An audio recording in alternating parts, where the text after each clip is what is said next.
Hey there everyone, welcome back to Paranormal M. Tonight I've got another set of paranormal stories for you, starting with one that happened about 20 years ago, but the person who shared it still remembers it clearly. Before we get started, please subscribe to the channel and turn on notifications so you don't miss the next videos. This first story takes place in a small house, late at night, while two friends were sitting in the living room with a few candles on the table. Things started off quietly, but it didn't stay that way. I hope you enjoy the stories and sleep well tonight.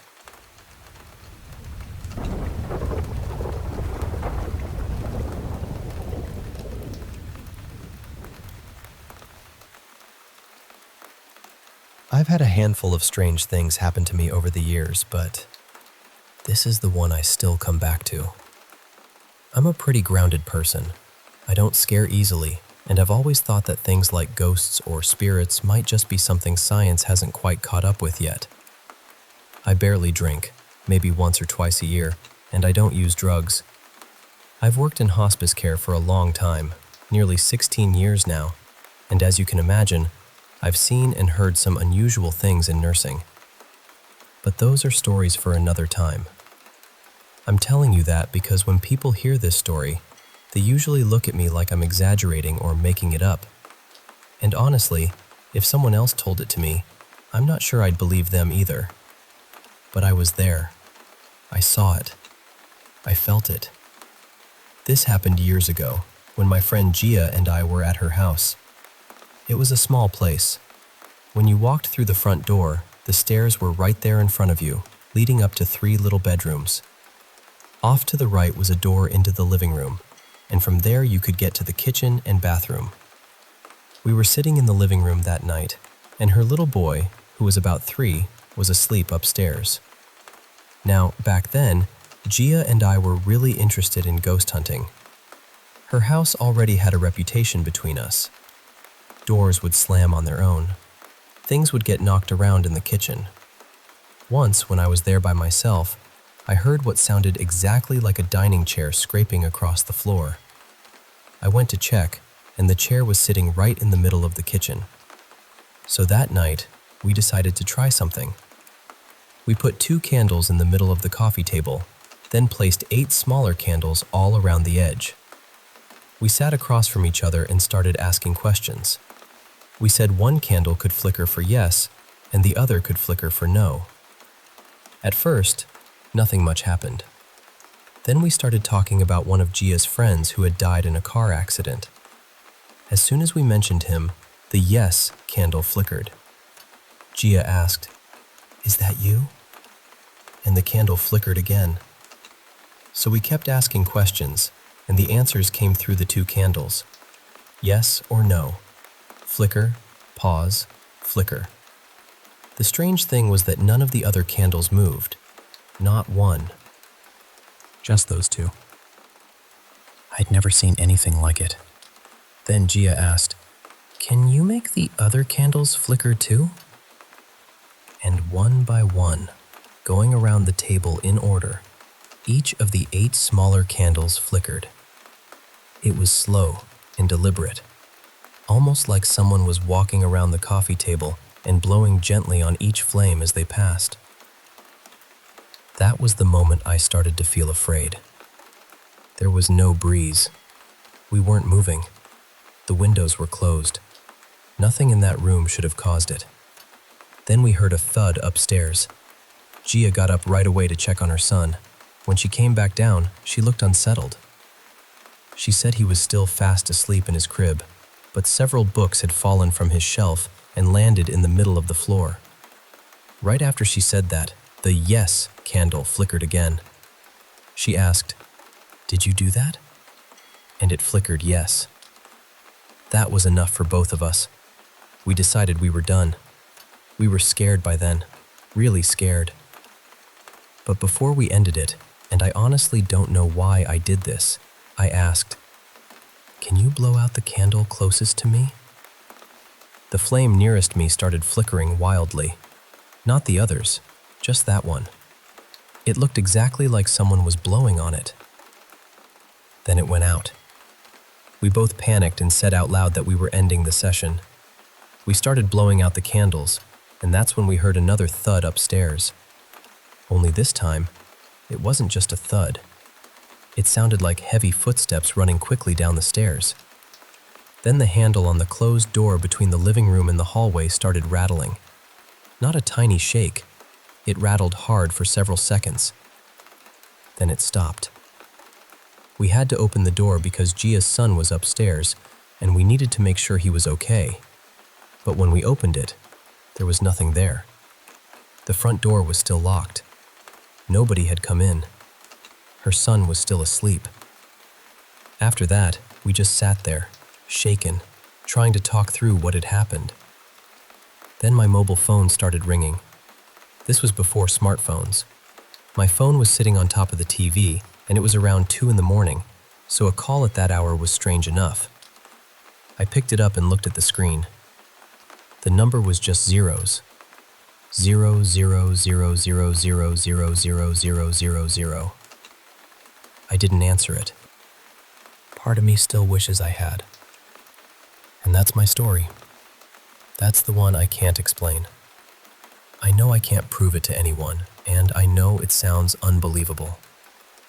I'm just grateful Gia was there with me, because if I'd experienced it alone, I think I would have questioned my own memory. It happened about 20 years ago, and I can still see that room clearly. The table, the candles, the door handle shaking. I wish I had an explanation. I really do.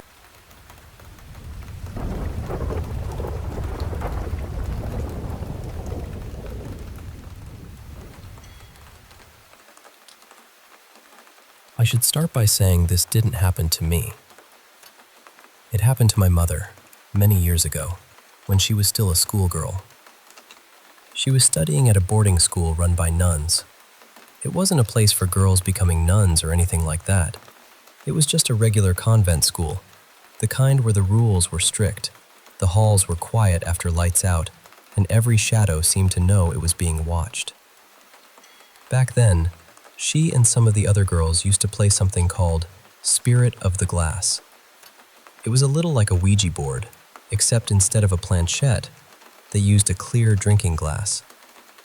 They would make a board with letters and words on it, light a white candle, say a prayer, and place 2 fingers on the glass. Then they would turn the glass 3 times and call for a spirit.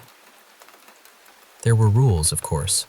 You could only play after midnight, only by candlelight, and when you were finished, you were supposed to pray for the soul and pass the glass through the smoke of the white candle to close everything properly.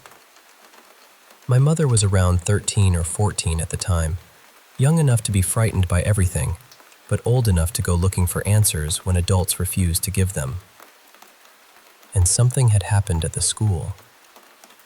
A senior student had died by suicide. Her name was Clara, or at least that's what I'll call her here. She was older than my mother, beautiful, clever, and well-liked. The younger girls admired her from a distance, the way younger students often admire someone who seems to move through the world with confidence. People said she had been in love with a boy her parents did not approve of. They had forbidden the relationship completely. After that, Clara left a note. My mother only heard pieces of it at the time, whispered from one girl to another. But the message was something like, she had come into the world with nothing. She had been made to live with nothing, and so she would leave with nothing too. Then she was found in her dorm room, having hanged herself with no clothes on. In those days, especially in a Catholic school, suicide was not something people spoke about openly. It was treated like a terrible shame, a grave sin, something to be hidden under silence and prayer. The adults didn't explain anything to the students. They didn't comfort them properly. They simply acted as though if no one spoke her name, the grief would dry up on its own. But it didn't. The girls were scared. They were confused. And because no adult would help them understand what had happened, they tried to reach her themselves. That Friday night, after midnight, My mother and a few of her friends gathered in their dorm room. They lit the candle, set up the board, placed their fingers on the glass, and began. At first, nothing happened. They asked if anyone was there. Nothing. They waited. Still nothing. For a while, they avoided saying Clara's name. Maybe they were afraid of being disrespectful. Maybe they were afraid she would answer. But eventually, one of the girls whispered it. "Clara, are you here?" And the glass moved. My mother said she didn't believe it right away. None of them did. They thought someone at the table must have been pushing it, trying to scare the others. But then she noticed something strange about the glass. It had been completely clear before. Now it looked cloudy inside, almost like a tiny thread of smoke had been trapped in it. The glass began spelling out words. Slowly at first, then more steadily. The girls wrote everything down. They didn't understand the message then, not fully. But later, they would realize it was almost exactly the same as the note Clara had left behind. They asked questions to test her. Small things. Private things. Things they thought only Clara might know, or that would reveal if one of them was playing a cruel joke. Then one girl asked, "Where are you now?" The glass moved. H-E-L-L. The moment it finished spelling the word, the glass began to spin. My mother said it spun so fast under their fingers that it felt impossible. The other girls screamed and pulled their hands away. One ran for the door. Another started crying for the nun on duty. But my mother kept her fingers on the glass. She was terrified. Of course she was. But she remembered the rules. You weren't supposed to just stop. You had to close the session properly. You had to pray. You had to smoke out the glass with the candle. So she stayed there, fingers trembling, while the glass continued to turn beneath them. And then it stopped. The room went very still. My mother said that was when she felt someone sitting beside her, not standing in the corner, not hovering over her, sitting right there, close enough that she felt the shape of a presence beside her body. But she said it didn't feel evil. That was the thing she always insisted on. It didn't feel angry. It didn't feel threatening. It felt curious, almost amused, as though Clara had been watching a group of little girls scare themselves half to death and found it faintly funny. Before my mother could finish the prayer or pass the glass through the candle smoke, the nun burst into the room and turned on the lights. Everything changed in an instant. The candle was taken. The board was taken. The glass was taken. The girls were punished the next morning and questioned by the school. The nuns told them they had not spoken to Clara. They said it was the devil. They said the girls had opened a door they should never have touched. They were told to pray for their souls and confess everything to a priest. But when the girls told the nuns and the priest what the glass had spelled out, the adults went pale.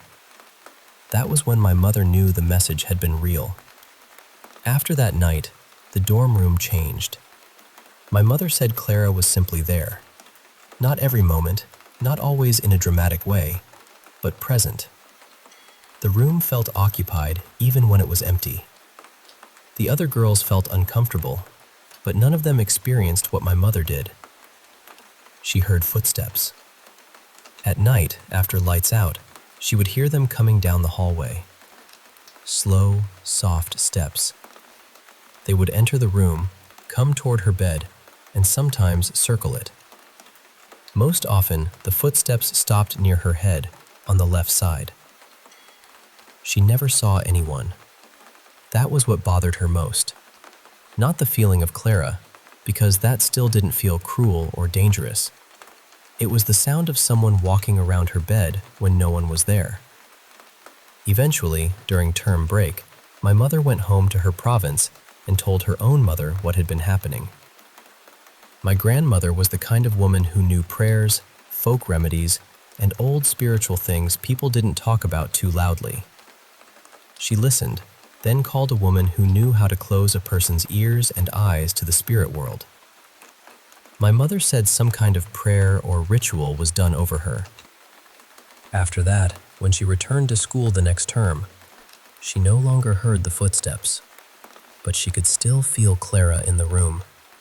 Then, sometime later, Clara's family managed to have a priest bless her grave and pray for her soul. My mother didn't know exactly when that happened. No one announced it to the students.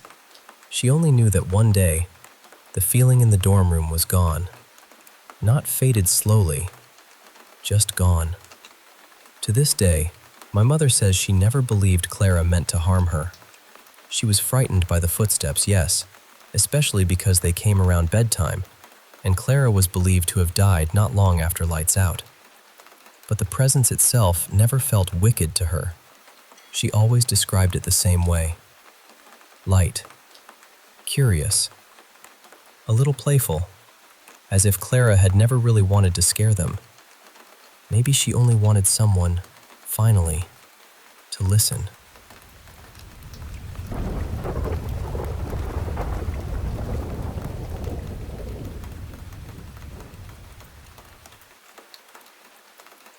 I was 16, maybe 17, and my parents were working overnight shifts back then, so I had the house to myself a lot. And for a while, I got really into those ritual games people used to post online.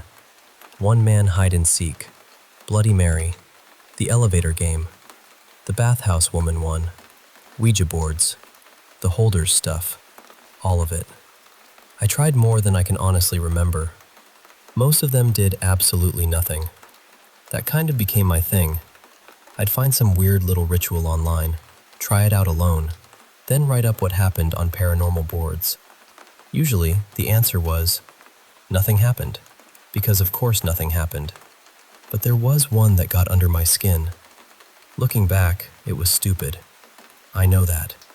It was obviously just a knockoff of a bunch of better-known games, mostly the Midnight Game and One-Man Hide and Seek. The name was something like The Static Man or The Dusk Game. I don't remember exactly. It had that same dramatic internet horror flavor, all rules and warnings and vague consequences. The setup was simple enough. You had to wait until after sundown. Then you closed every blind in the house, turned off every light, and found an old TV that could still show static. You were supposed to draw a symbol on the screen. The post had this little messy picture attached, some crooked sigil-looking thing. I didn't have paint or chalk nearby, so I used one of my mom's lip liners. Then you turned the TV toward the wall and switched it on. The idea was that whatever you had invited in could see through the screen. Turning it toward the wall was supposed to stop it from watching you directly, which made no sense, but at that age, half the fun was pretending it did. After that, you had to move around the house and hide in certain rooms you'd marked as safe. You were supposed to put something religious inside each safe room before starting. A cross, a prayer card, anything like that. Then every couple of hours you had to switch rooms, because the thing would eventually figure out where you were. The post was very unclear about what happened if it caught you. It said something like, "It will make you do things." That was the whole thread. No details. Just that. And honestly, that was probably the worst part. Because once the game started, I was sitting upstairs in one of my safe rooms, trying to act bored, trying to prove to myself that nothing was going to happen. But partway through the night, I started hearing noises from downstairs. Voices first. Loud ones. Then something that sounded like bells. Then this low, ugly static noise rising and falling from the first floor. I remember sitting there completely still, listening, and suddenly feeling like the whole house had changed shape around me. The rooms felt bigger. The hallway felt longer. Every little sound had teeth. Then I heard thumping above me, not downstairs, above me, on the roof.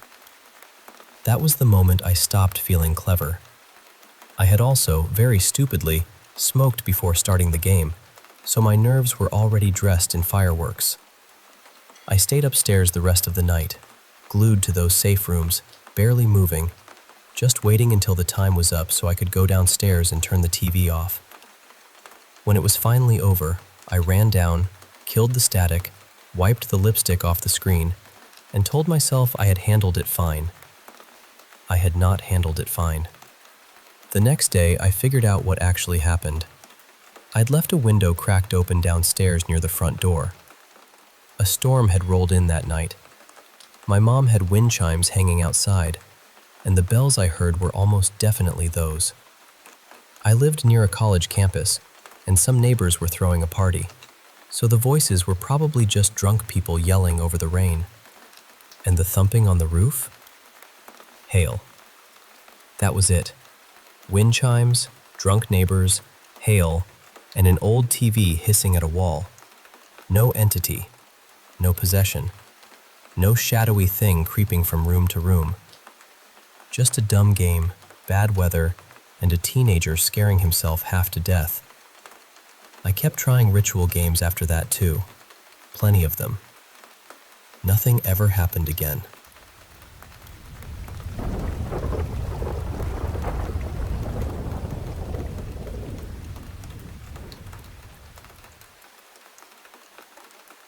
I was 16, maybe 17, and my parents were working overnight shifts back then, so I had the house to myself a lot. And for a while, I got really into those ritual games people used to post online. One man hide and seek, Bloody Mary, the elevator game, the bathhouse woman one, Ouija boards, the holders stuff, all of it. I tried more than I can honestly remember. Most of them did absolutely nothing. That kind of became my thing. I'd find some weird little ritual online, try it out alone, then write up what happened on paranormal boards. Usually the answer was, nothing happened, because of course nothing happened. But there was one that got under my skin. Looking back, it was stupid. I know that. It was obviously just a knockoff of a bunch of better-known games, mostly the Midnight Game and one-man hide-and-seek. The name was something like The Static Man or The Dusk Game. I don't remember exactly. It had that same dramatic internet horror flavor, all rules and warnings and vague consequences. The setup was simple enough. You had to wait until after sundown. Then you closed every blind in the house, turned off every light, and found an old TV that could still show static. You were supposed to draw a symbol on the screen. The post had this little messy picture attached, some crooked sigil-looking thing. I didn't have paint or chalk nearby, so I used one of my mom's lip liners. Then you turned the TV toward the wall and switched it on. The idea was that whatever you had invited in could see through the screen. Turning it toward the wall was supposed to stop it from watching you directly, which made no sense, but at that age, half the fun was pretending it did. After that, you had to move around the house and hide in certain rooms you'd marked as safe. You were supposed to put something religious inside each safe room before starting. A cross, a prayer card, anything like that. Then every couple of hours you had to switch rooms, because the thing would eventually figure out where you were. The post was very unclear about what happened if it caught you. It said something like, "It will make you do things." That was the whole threat. No details. Just that. And honestly, that was probably the worst part. Because once the game started, I was sitting upstairs in one of my safe rooms, trying to act bored, trying to prove to myself that nothing was going to happen. But partway through the night, I started hearing noises from downstairs. Voices first, loud ones, then something that sounded like bells. Then this low, ugly static noise rising and falling from the first floor. I remember sitting there completely still, listening, and suddenly feeling like the whole house had changed shape around me. The rooms felt bigger. The hallway felt longer. Every little sound had teeth. Then I heard thumping above me. Not downstairs. Above me. On the roof. That was the moment I stopped feeling clever. I had also, very stupidly, smoked before starting the game. so my nerves were already dressed in fireworks. I stayed upstairs the rest of the night, glued to those safe rooms, barely moving, just waiting until the time was up so I could go downstairs and turn the TV off. When it was finally over, I ran down, killed the static, wiped the lipstick off the screen, and told myself I had handled it fine. I had not handled it fine. The next day, I figured out what actually happened. I'd left a window cracked open downstairs near the front door. A storm had rolled in that night. My mom had wind chimes hanging outside, and the bells I heard were almost definitely those. I lived near a college campus, and some neighbors were throwing a party, so the voices were probably just drunk people yelling over the rain. And the thumping on the roof? Hail, that was it. Wind chimes, drunk neighbors, hail, and an old TV hissing at a wall. No entity, no possession, no shadowy thing creeping from room to room. Just a dumb game, bad weather, and a teenager scaring himself half to death. I kept trying ritual games after that too, plenty of them. Nothing ever happened again. 4. The last knock in the little downstairs bathroom. I grew up in a house that always felt like it had more people in it than the ones actually living there. Not always in a bad way, though. That's the strange part. Some of the energy felt heavy, sure, but a lot of it was just there. Neutral. Almost like old weather trapped in the walls. And I'm pretty sure at least one thing in that house was residual, just replaying itself without really noticing us. Even before we moved there, back when we lived in an apartment, my family had little paranormal experiences. Nothing too dramatic most of the time. We even had what I swear was a ghost cat. You'd feel it curl up against you or brush past your ankles, and it was oddly sweet. But the thing I'm going to tell you about now was not sweet. Our house had originally been an old cider mill, later turned into a home sometime in the early 1900s. Then, decades after that, someone added onto it. I think the addition was built around the 1970s. The experience happened in the downstairs bathroom, which was part of that newer addition. And this bathroom was tiny. I mean, it was the kind of little powder room that had absolutely no business also having a shower stall in it. But somehow it did. You could barely move around in there. The walls had these plastic sheets made to look like tile, but they weren't attached very well. There was space behind them, so if you pressed your hand against the wall, the plastic would bend inward until it hit the drywall underneath. That detail matters. I want you to picture that wall clearly. One day, my younger sister Mara and I were home alone. I was probably about 15 and she was around 11. We had been doing chores all morning and were about to stop for lunch. Of course, because my body has always had a dramatic sense of timing, the second food was about to happen, I had to use the bathroom. So there I was, sitting in that tiny downstairs bathroom, with no phone or anything to distract me because this was before we all carried tiny glowing worlds in our pockets. I was just thinking about what chores we still had left to do after lunch. Then this weird feeling came over me. It was almost like nausea, but not in my stomach. It was in my head. A strange, woozy pressure, like the air had changed. And then I heard 5 bangs on the wall beside me. Not random creaks, not pipes. 5 clear knocks, spaced about half a second apart. At first, I thought it was Mara. The living room was on the other side of that area, in the older part of the house, and I thought maybe she needed me for something. Even though that wall should have been thick enough to muffle just about anything, the bangs sounded intentional. So I called out, "Just a minute." About 15 or 20 seconds passed. Then that same awful feeling started building again. The pressure in my head returned, stronger this time. A few seconds later, there were 3 much louder bangs on that same wall. These were slower, heavier, about a full second between each one, and they were hard enough to shake the mirror above the sink. I could feel them through the floor with my feet. This time, it didn't sound like someone knocking from another room.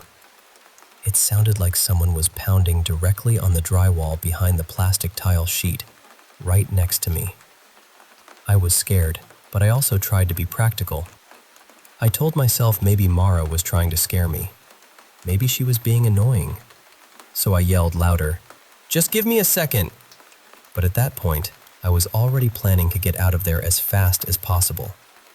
Whatever was going on, I didn't want to sit around and negotiate with it.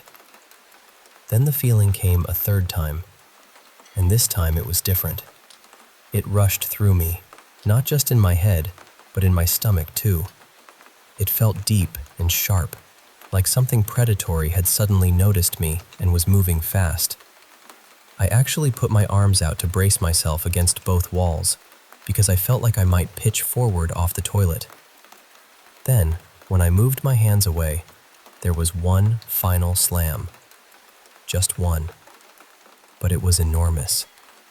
The plastic wall sheet shook like something had punched the drywall from the other side. I heard little bits of dust and debris sliding and settling behind the plastic. Even the water in the toilet trembled. That was it for me. I pulled my pants up so fast I didn't even care if I had to deal with laundry later, and I ran out of that bathroom without flushing. I did go back and flush later, once my soul had returned to my body, but in that moment, absolutely not. I was gone. I found Mara somewhere else in the house.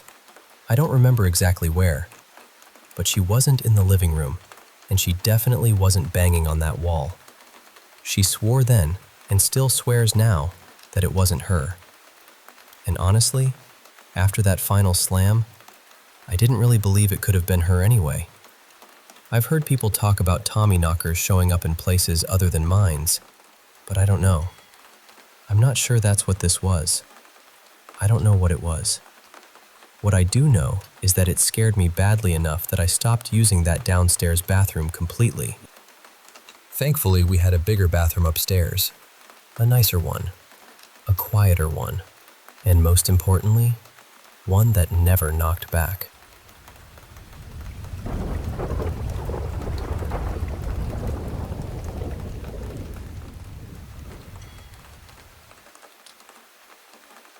I was 19 at the time, and my ex was 20. We were back home in Romania, where stories about spirits, curses, and witchcraft aren't exactly rare. People talk about that kind of thing pretty openly, especially in villages, and whether you believe it or not, it has a way of staying in the back of your mind. Her family had a strange history with it too. From what she told me, her father had once been cursed by a woman from his village. Apparently, that woman had wanted him for herself, but he ended up with my ex's mother instead. Later, when my ex was still a child, her bedroom caught fire while she was inside. Somehow, she walked away completely unharmed. Nothing happened to her at all. But you can imagine how badly that shook her family. We had broken up once before, then got back together about a month later. That's really where everything started to feel different. Whenever I was back at my house, I kept hearing things. Little sounds at first, movements, knocks. That feeling that someone is nearby, even though you know the house is empty. I tried not to feed into it too much, because once you start thinking that way, your mind can run wild. But then one Tuesday, I was in the kitchen making pizza for both of us. Out of the corner of my eye, I saw a mug slide across the table. Not fall, not tip over, slide. Then it dropped and smashed on the floor. At first, I told myself maybe it had been sitting too close to the edge. Maybe I imagined the movement. But deep down, I knew what I saw. That mug moved across the table by itself. After a while, we'd had enough of my place, so we went to sleep at her parents' house. They were away on vacation, so the house was empty. I had a friend with me too, and at some point she called me from upstairs, sounding scared, asking if I had knocked on her window. Her window was on the first floor. I was downstairs. I ran up with my friend and checked everything. The rooms, the windows, outside as much as we could see. Nothing. No one there. Nothing out of place.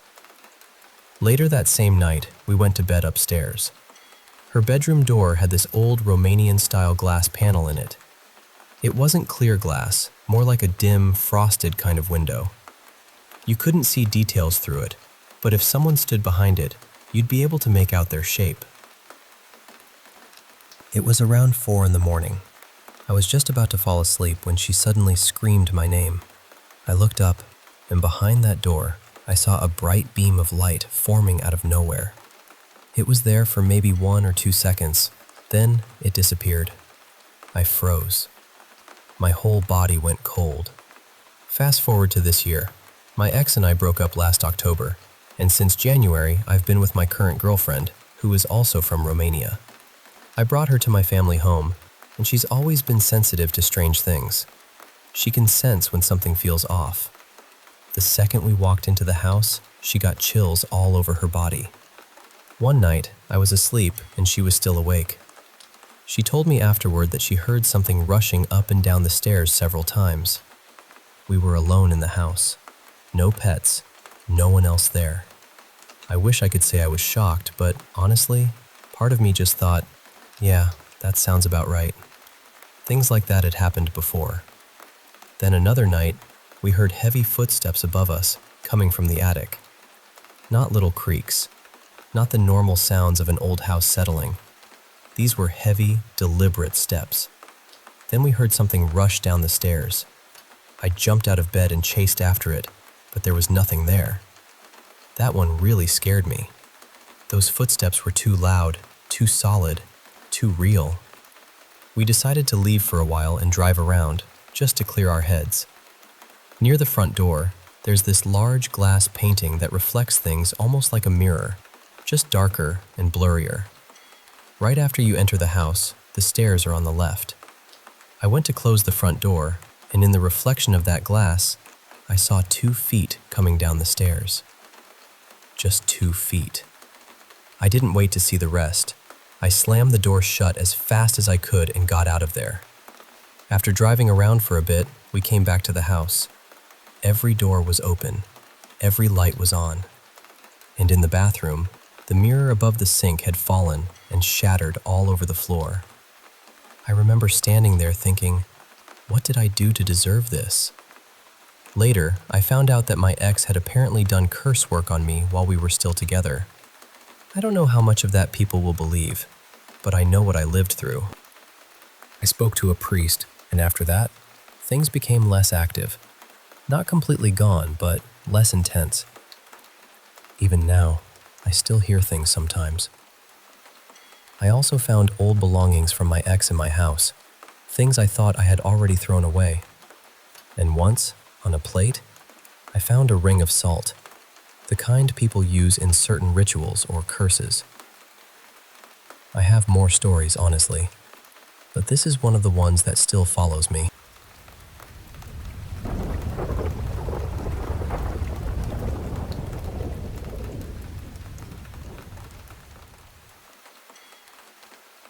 I need to tell you about my old high school auditorium, because that place was wrong in a way I still don't really know how to explain. Every school has one of those stories, right? Ours was that a maintenance worker had died in the auditorium years before, supposedly up on the catwalk. People said he still haunted the place. I heard it 100 times, but back then, I treated it like background noise. Just another creepy school legend passed around by students who wanted something to whisper about. But I was a theater kid, so I spent a ridiculous amount of time in that auditorium. Rehearsals, tech week, performances, set builds, all of it. And I'll be honest with you, I hated being alone in there. It wasn't just that it was dark or old or echoey. It felt watched. Not in a gentle way either. It felt like something had noticed you and didn't want you there. Most of us felt it too. Nobody really liked being backstage or in the house by themselves. We joked about it, because that's what you do when something scares you and you don't want to admit it does. I told myself it was just nerves. Theater kids, ghost stories, dim lights, dusty curtains. The whole recipe. Then one night, during a show, a few of us were waiting off stage right for a scene change. We were keeping quiet, mostly whispering and trying not to laugh, just killing time until our cue. I was in the middle of saying something when I felt this heavy, wet, awful stuff hit the top of my head. It was thick. That's the part I remember most. Not like water, more like something cold and sticky had dropped straight down onto me. Everyone around me went silent at once. Their faces changed so fast.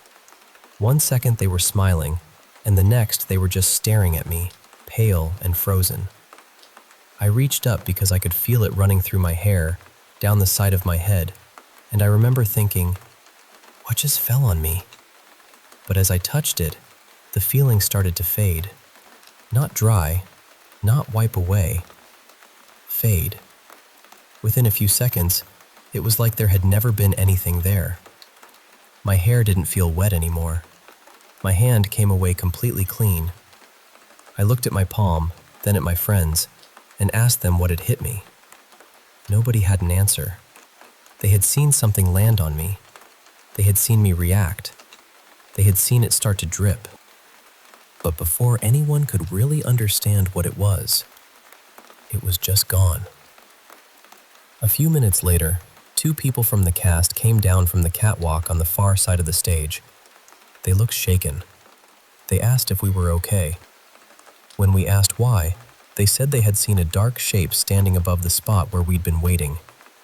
They described it like a person, but not clearly a person. Just this black figure near the catwalk rail. Then it vanished, like it dropped or slipped downward too fast for them to follow. That was when my stomach really turned.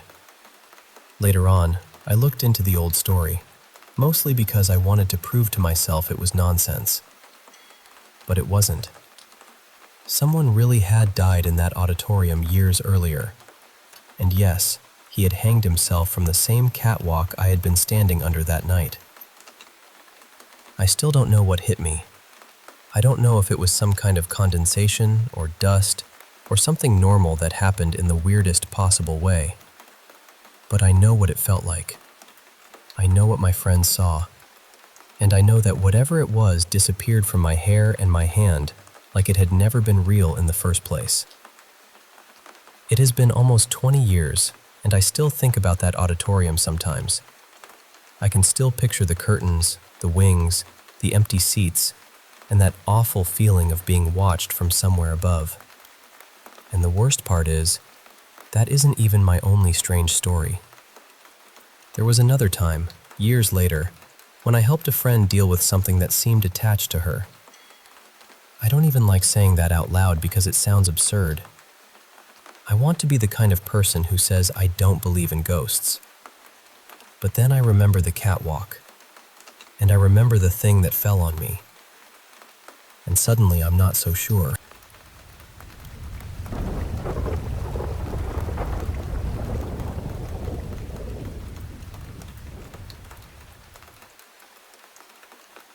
So, my family and a few of our close friends have been traveling through Italy for a little over a week. And honestly, most of the trip was beautiful in that dreamy, postcard kind of way. But there were also a few moments that felt harder to explain. The strangest things happened while we were staying at the Sina Palazzo Sant'Angelo in Venice.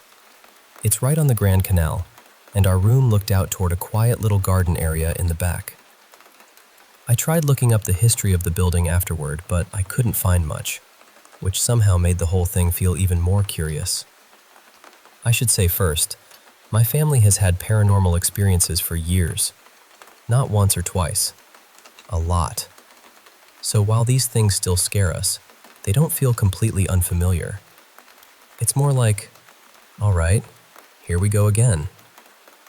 Our room had 2 twin beds pushed together in the main sleeping area, plus a separate sitting space with a couch and another bed. There were 3 of us staying there. On the first night, my sister woke up around 2 in the morning after hearing a loud clattering sound. Then, just a couple minutes later, she heard another one. I didn't hear anything because I sleep with earplugs and an eye mask now. I started doing that because I've become so anxious about waking up to something strange that it was actually messing with my sleep. In the morning, she found that a little framed board had fallen over, so that explained one sound. But she never found anything that could explain the second one. At first, we brushed it off. The next night was harder to ignore. I couldn't sleep, and I had this strong feeling that something was going to happen with my bed. That probably sounds odd, but I've always had a pretty sharp intuition. Sometimes I'll get this strange little warning before something happens, almost like the universe tapping a spoon against a glass. At around 1:20 in the morning, my bed started shaking. Not violently, but clearly. Back and forth for several seconds. My first thought was earthquake. It felt exactly like that. But nobody else felt anything, and later, I couldn't find any report of an earthquake in the area. My sister was still awake in the sitting area, so I asked if she had felt the room move. She said no. I was scared enough that I asked her to come sleep beside me, and because she's tiny, she somehow fit in the space between the two pushed-together beds without falling into the crack, which still makes me laugh a little. I finally fell asleep, but then I woke up again around 5:30 because the bed was shaking a second time. The really weird part is that it happened again the following night. My mom suggested that maybe because Venice is a port city, there could have been equipment or boats nearby causing vibrations. And I do think that's possible. I'm not trying to make everything spooky just for the sake of it. But what bothered me was that only my bed moved. My sister was lying between the beds, which should have made the whole thing more stable. And no one else felt it, even when it was strong enough to wake me up. And the thing is, we've had bed-shaking experiences in my family before. Those were much more intense, and one even involved someone feeling like they were being grabbed. So this felt familiar in a way I didn't love. Then there was the jewelry. I have this old vintage watch, probably from the 1920s, that I bring with me everywhere. It's one of my favorite things. Earlier in the trip, when we were staying near Lake Garda, I noticed it was showing the exact correct time, which was strange because I've never adjusted it, and we had crossed time zones. Maybe that was just coincidence, but it caught my attention. One evening before dinner, I couldn't find it anywhere. I had two very small jewelry cases with me, and I checked both of them over and over. I'm very particular about where I put things, so I knew it wasn't there. I had this feeling that it had been taken, so I said out loud, "Please just put it back when you're done." Then I zipped the cases shut and went to dinner. When I came back a few hours later, I opened the pink case, and there it was, sitting right among my necklaces. That may sound unbelievable, but jewelry being moved around has happened in my family before. Necklaces will be tangled beyond recognition, and then later, they'll be perfectly arranged again. So I wasn't even as panicked as I probably should have been. In Venice, it happened again, but with different jewelry. My mom left a necklace on the bathroom counter one night. In the morning, it had been moved into a little hotel box with part of the chain hanging out. She thought one of us had done it as a joke, mostly because of what had happened the night before with my friend Caitlin's necklace. Caitlin is also very careful with her belongings. She lays her jewelry out in straight lines so she knows exactly where everything is. She has this necklace with a coin pendant, and the coin is an actual piece of treasure from the Nuestra Señora de Atocha shipwreck, which sank in the 1600s. That night, my sister and I went to my parents' room for a few minutes, and Caitlin went back to our room alone. Maybe 3 minutes after we said goodnight, she FaceTimed me, completely shaken. Her necklace had been moved into this very deliberate-looking position. Not tossed, not slid around casually. Placed. I looked it up afterward, and as far as I could tell, the Atocha never came through Venice. But still, a real treasure coin from the 1600s sitting in an old Venetian hotel room? I could imagine that catching the attention of something. Then came the makeup incidents. At Lake Garda, My mom woke up one morning and found one of her lipstick tubes taken apart on the carpet. Nothing was cracked, nothing was broken, but one of the pieces would have had to be pulled out with force. It didn't look like something that just fell and popped open, especially on carpet. In Venice, my sister was getting ready and using one of those blushes with a clear top and a long outer tube. She picked it up, checked the color, and walked over to the mirror. Before she even opened it all the way, she could see through the clear top that the blush itself was missing. I heard her say, "Where is my blush?" Caitlin walked over to look, and then there was a clatter. Caitlin said, "That just fell out of nowhere." What had happened was that as my sister opened the tube fully, the blush fell out of her robe sleeve. There were blush marks inside the sleeve, so yes, technically, it had somehow gotten in there. But none of us saw how. My sister had just picked it up from the table. Caitlin swears it looked like it dropped out of thin air. So, I don't know. Some of it could maybe be explained. Some of it probably can't. But the whole stay had this odd, electric feeling to it, like the room was quietly paying attention. We also had a much more intense experience at the Doge's palace, but that's a story for another time. For now, I'll just say this. If you're ever in Venice and you're looking for a hotel that feels beautiful, elegant, and maybe just lightly haunted, that one definitely qualifies.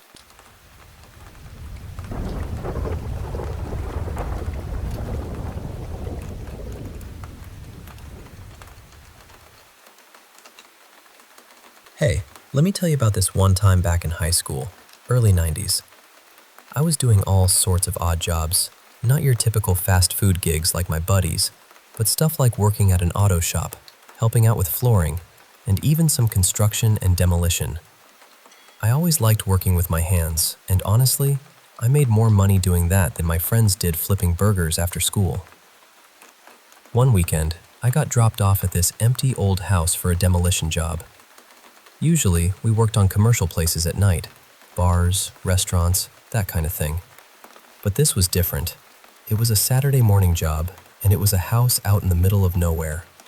Just tumbleweeds outside, and the place looked like it hadn't seen much change since the 60s. My job was to gut everything. Take out the flooring, cabinets, tile, sinks, toilets, you name it. But leave the drywall and doors. I brought a cooler with drinks and lunch, expecting to finish by late afternoon when my ride would pick me up. I started in the kitchen, but there was no electricity, which sucked because my radio's battery was almost dead. As I looked around, I couldn't shake this weird feeling, like the house itself was heavy with history, like someone had lived there forever without ever updating a thing. Then, suddenly, I felt completely drained, like all my energy just vanished. Next thing I know, I'm sitting in a back room, the radio faintly playing in the kitchen, and hours have slipped away. When I snapped out of it, it was evening. I was disoriented, wondering where the day had gone. I stumbled outside into silence. No sounds, no light, just the empty air. I gathered my stuff, locked up, and waited for my ride. I got a bit of a scolding later, but since I was paid for the work I did and not the time, it wasn't a big deal. I refused to go back, and a couple of guys came later to finish the job. Just to clear things up, I wasn't on drugs or anything. I've always steered clear of that, especially after seeing my older brother struggle. There was no gas or anything that could have knocked me out. Normally, I had the kind of energy to tear through a job like that all day. But that house? It just sucked the life right out of me and knocked me out cold. I don't usually crash like that on a job site, especially one that creeped me out so much.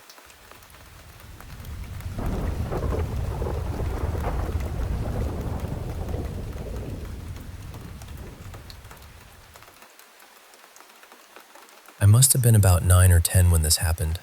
Definitely still young enough that everything felt a bit bigger than it probably was. My family had just moved house, but we hadn't gone far. We stayed in the same village in central Scotland, though it's more of a town now. The house we moved into was on one of the oldest streets there. and I remember it having this strange, heavy feeling from the beginning, even before anything happened. It was a bungalow, but not a small one. There was a massive driveway out front with a tall black gate you had to open before you could get in. You could probably fit 4 cars in there easily, maybe even 5. As a kid, it felt enormous. Out the back, the garden was much smaller. There wasn't much grass, mostly paving slabs, and there was this little summer house tucked away. I also remember a big old tree standing there, almost too big for the space, like it had been there long before the house had. Inside, there were 3 bedrooms. One was at the front of the house, and the other 2 were at the back. I'm sure the front bedroom had been added on later as an extension. There were 2 bathrooms too, and one of them was unusually large, as if it had once been a bedroom before someone changed it. The living room was huge, half carpet and half old wooden floor. The kitchen was small, and from there you went into a hallway that led down to the bedrooms and bathrooms at the rear of the house. For the first few months, everything was quiet. We settled in, unpacked, got used to the place. Nothing really stood out. Then little things started happening. My parents began hearing footsteps in the hallway at night. Not vague creaks or pipes knocking, actual footsteps, moving up and down outside their bedroom. My brother and I started hearing tapping on our bedroom window.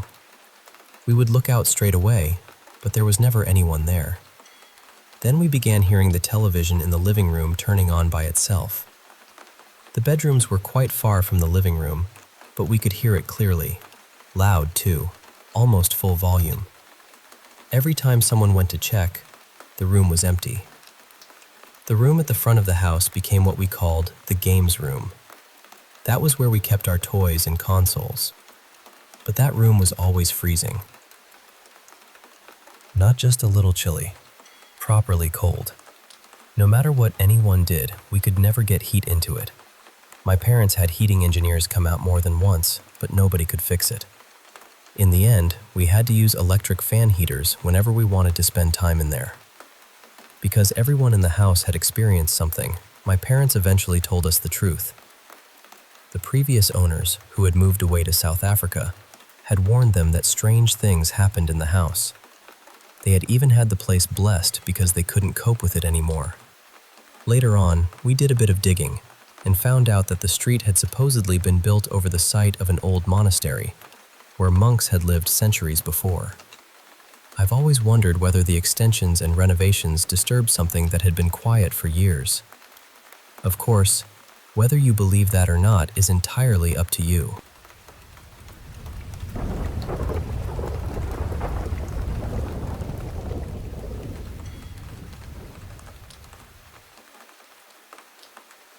I've kept this story close for a long time, and honestly, I never really knew how to talk about it without sounding like I was trying to convince somebody of something. I'm not here to do that. I'm just telling you what happened, the way I remember it. This was in early June of 2016, somewhere in central Louisiana. My friend Miles and I had come off the interstate and were driving south toward Alexandria. I'm pretty sure we were on or near Highway 167, somewhere around the Wynn Parish and Grant Parish area. It was that strange time of evening when the light is almost gone, but not completely. The sky still had a little color in it, but the road ahead was already turning dark. We turned onto this quiet country road, the kind with pine trees pressed up close on both sides. No houses nearby, no streetlights, no other headlights behind us or coming toward us. Just us, the road, and the trees. And then we saw it. There was a figure in the road ahead of us. It looked human in shape, but it was completely black. Not like a person wearing dark clothes, not like a shadow cast by something. It was solid black, almost like the light around it didn't touch it. It moved slowly from the center of the road toward the trees. Not running, not stumbling, just walking, steady and calm, until it disappeared into the woods. I remember sitting there frozen, trying to make sense of what I had just seen. Miles was driving, and after a few seconds he said something that made my stomach drop. He told me there had been a dead deer right beside it. I hadn't even noticed the deer. I was so locked onto that figure that everything else vanished from my mind. But he saw both, the figure and the deer. We didn't know what to say after that. There are moments where your brain reaches for a normal explanation and comes back empty-handed. That was one of those moments. Later that same night, we got into a wreck. It was bad. Miles wasn't wearing his seatbelt and he was thrown from the car. By all common sense, he should not have survived that. But somehow, he did. We both ended up in the hospital. And there's one part of that night that still stays with me more than anything else. While I was lying there in the hospital, drifting somewhere between awake and asleep, I heard Miles's voice clear as day. It sounded like he was right there in the room with me. He said, "Please pray for me. Pray that my spirit makes it to heaven." I opened my eyes. He wasn't there. I asked about him later and they told me he was down the hall. There was no way I could have heard him from where I was. After that, I found out he had been in a coma. He lived. We both did. And I'm grateful for that every day. But I've never been able to shake the feeling that what we saw on that road was some kind of warning. The black figure, the dead deer, the silence around it all. It felt like something was standing between what had already happened and what was about to happen. I also believe that when Miles was unconscious, maybe closer to the other side than either of us understood, some part of him reached out. And somehow, I heard him. I know how that sounds. I really do. But we were both there. We both saw something that night. And what came after made it impossible for me to dismiss. So I'm sharing this now because I still wonder if anyone else has seen something like that. A black figure crossing a lonely road. A bad accident or tragedy happening soon after. Or the voice of someone who was unconscious, somehow reaching you when they couldn't have spoken out loud. 2 people saw it. 2 people survived that night. And neither one of us has ever forgotten it.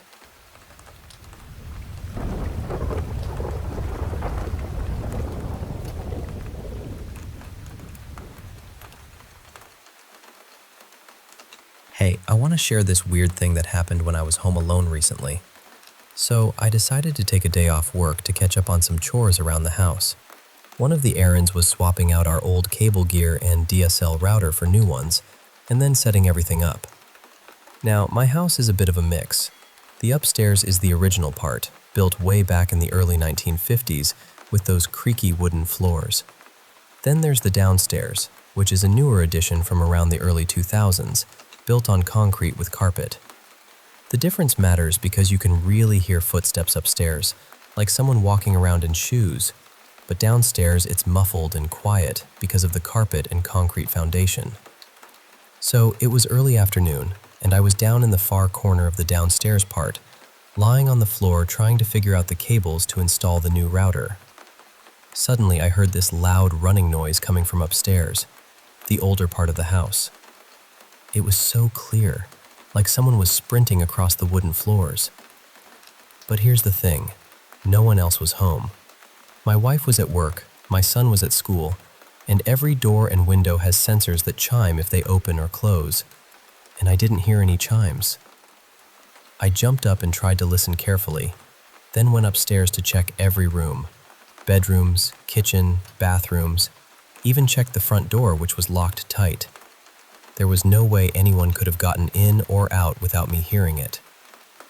I honestly don't know what I heard, but it was definitely footsteps running all over the upstairs area. It left me feeling pretty unsettled because it made no sense at all.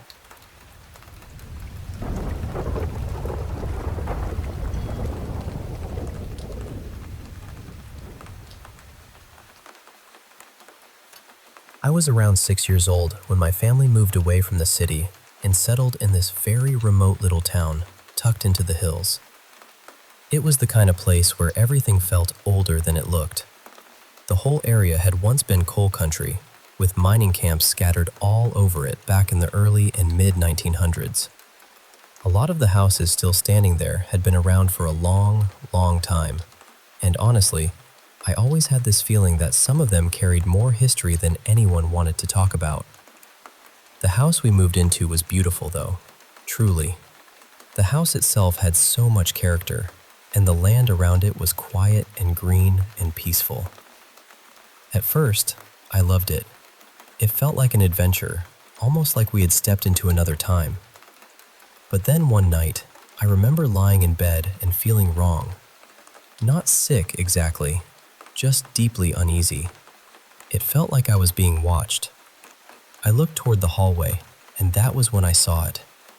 There was this very dark figure standing at the far end of the hall. At first, I thought maybe it was my dad, or maybe my brother Jared, but the longer I looked, the more I knew it wasn't either of them. It was too tall, too still. It didn't feel like a person. I pulled the covers over my head and prayed as hard as a little kid can pray until I finally fell asleep. After that, it kept happening. Some nights, I would wake up or just suddenly feel that same awful pressure in the room, and there he would be. At first, he stayed at the end of the hallway. Then, over time, he started getting closer, a little closer each time. Eventually, he made it all the way to my bedroom door. And then one night, he was at the foot of my bed. Sometimes, he would just stand there. Other times, I swear he would sit down near my feet. I can still remember the weight of that fear, how frozen I felt, how badly I wanted to scream but couldn't. I shared a room with my sister, and I started begging her to let me sleep with the door closed. I was convinced he couldn't come in if the door was shut. I don't know why that mattered, but it did. When the door was closed, he stayed away. My sister hated sleeping with the door closed, so it turned into this constant argument between us. Eventually, my mom got involved because I was so upset about it every night. For a while, I think everyone thought I was just scared, or having nightmares, or making something out of shadows. But then other people in the house started having experiences too. My mom told us that one night, while she was praying before bed, she suddenly felt heavy breathing right behind her neck. She said it wasn't just scary. She could feel anger coming from it. Real hostility. Like whatever was there hated us being in that house. My brothers saw the shadow too. Not just once either. Eventually, it all got brought up to my dad. He was skeptical at first. He thought everyone was overreacting, and I think part of him wanted to prove there was nothing there. So one night, he actually challenged it. He told it to show itself to him. And it did. After that, he didn't laugh about it anymore. There was something else in that house too, or at least something connected to it. I started having awful nightmares about this old woman. She was frightening in a way I still have trouble explaining. She would laugh at me in this sharp, wild way, and I would wake up terrified. For a long time, I thought the woman was only in my dreams. Then I found out my dad had seen her too. He was the only other person in my family who dreamed about her, but everyone saw the shadow. We finally moved out of that house, and for years I tried not to think about it too much. Then, nearly 20 years later, one of my brothers ended up working with a couple who had bought that same house. When they found out he had lived there as a kid, they immediately asked him if we had ever seen anything strange while we were there. They had seen the shadow too. And the man said he had dreams about a terrifying old woman. That part still chills me. I don't know what was in that house. I don't know why it seemed so angry, or why it felt so focused on me when I was little. Maybe because I was the youngest. Maybe because I was the easiest to scare. All I know is that it felt real. It felt intelligent. And it felt cruel. When I tell people this story, I know some of them think I'm exaggerating, or that I was just a child with an overactive imagination. I understand why it sounds that way. Unless you've had something happen that you truly cannot explain, it probably does sound like a horror movie. But I know what I saw. And I know we weren't the only ones who saw it.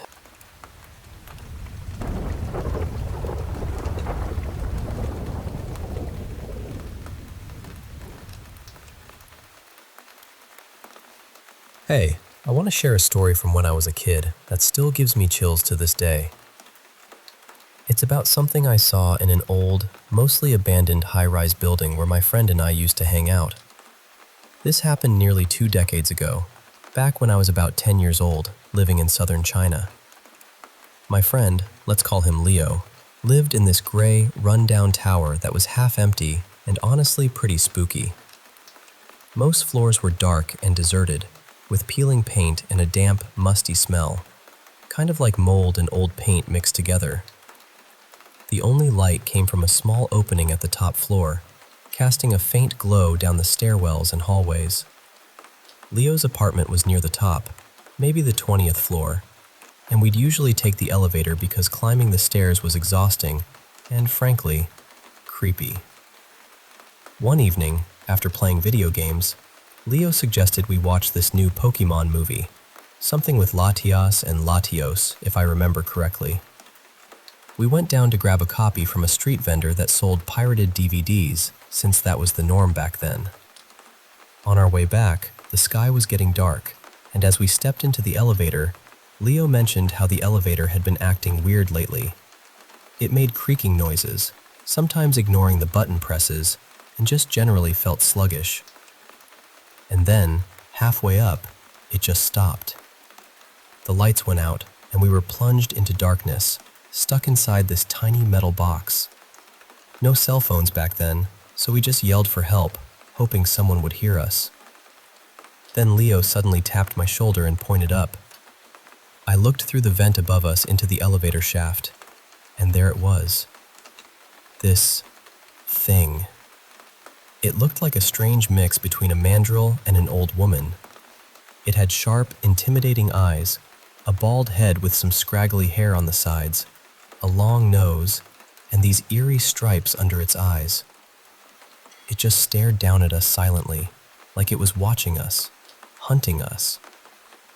We froze for a few seconds, trying to make sense of it. Then pure panic set in. I think that was my first panic attack. We screamed and pounded on the buttons and doors, but it just kept watching. I tried not to look at it, hoping it would disappear, but every time I glanced up, it was still there. We were trapped for what felt like forever, maybe 3 or 4 minutes, and honestly, I was so scared I lost control of myself. Eventually, we heard someone shouting from outside, and the power flickered back on. The elevator started moving again, and when the lights came back, that terrifying creature was gone. Back in Leo's apartment, I was a total mess, and his mom helped me clean up. We tried to watch the movie to calm down, but I couldn't focus. Leo mentioned he often heard strange noises in the abandoned floors at night, scratches and rummaging sounds, but they never really thought much of it. After that day, I refused to go back there and made him come to my place instead. I didn't have the best toys, but at least there was no creepy mandrill woman hybrid lurking in my elevator shaft, waiting to eat my soul.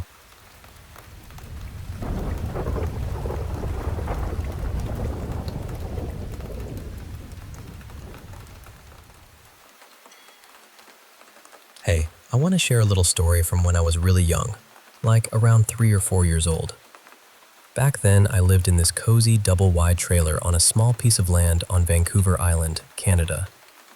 It was a quiet little town where you had to take a ferry just to get to the mainland. The property was owned by someone else who also lived there, but their house was a good distance from ours. I don't remember a ton about the place because I was so little, but I do remember we had 2 greenhouses and a big garden where my mom and I spent lots of time. She especially loved growing these purple lettuce heads and rainbow carrots, which were kind of magical to me. Now, my mom often tells me about this imaginary friend I had called the Crimson Man. I honestly don't know why I picked that name, because I don't really remember what he looked like. Just this red silhouette of a tall man. At first, my mom thought he was just a figment of my little imagination, which made sense since kids do have vivid imaginations. The Crimson Man and I would have tea parties, build forts, color, and just do all the fun kid stuff together. One day, my mom told me that the Crimson Man wasn't real and was just my imaginary friend. Later that day, she was out in the garden pulling weeds when she suddenly felt a shove on her back and fell over. She thought it was my dad messing around, but when she turned around, no one was there, and my dad was inside on the couch. When she was telling him about it, I walked in and told her it wasn't Dad, it was the Crimson Man. He was upset that she said he wasn't real. After that, the Crimson Man and I kept having our tea parties like nothing happened. A few months later, we were invited to the property owner's house for some reason. While we were there, I noticed a photo of a man hanging on the wall.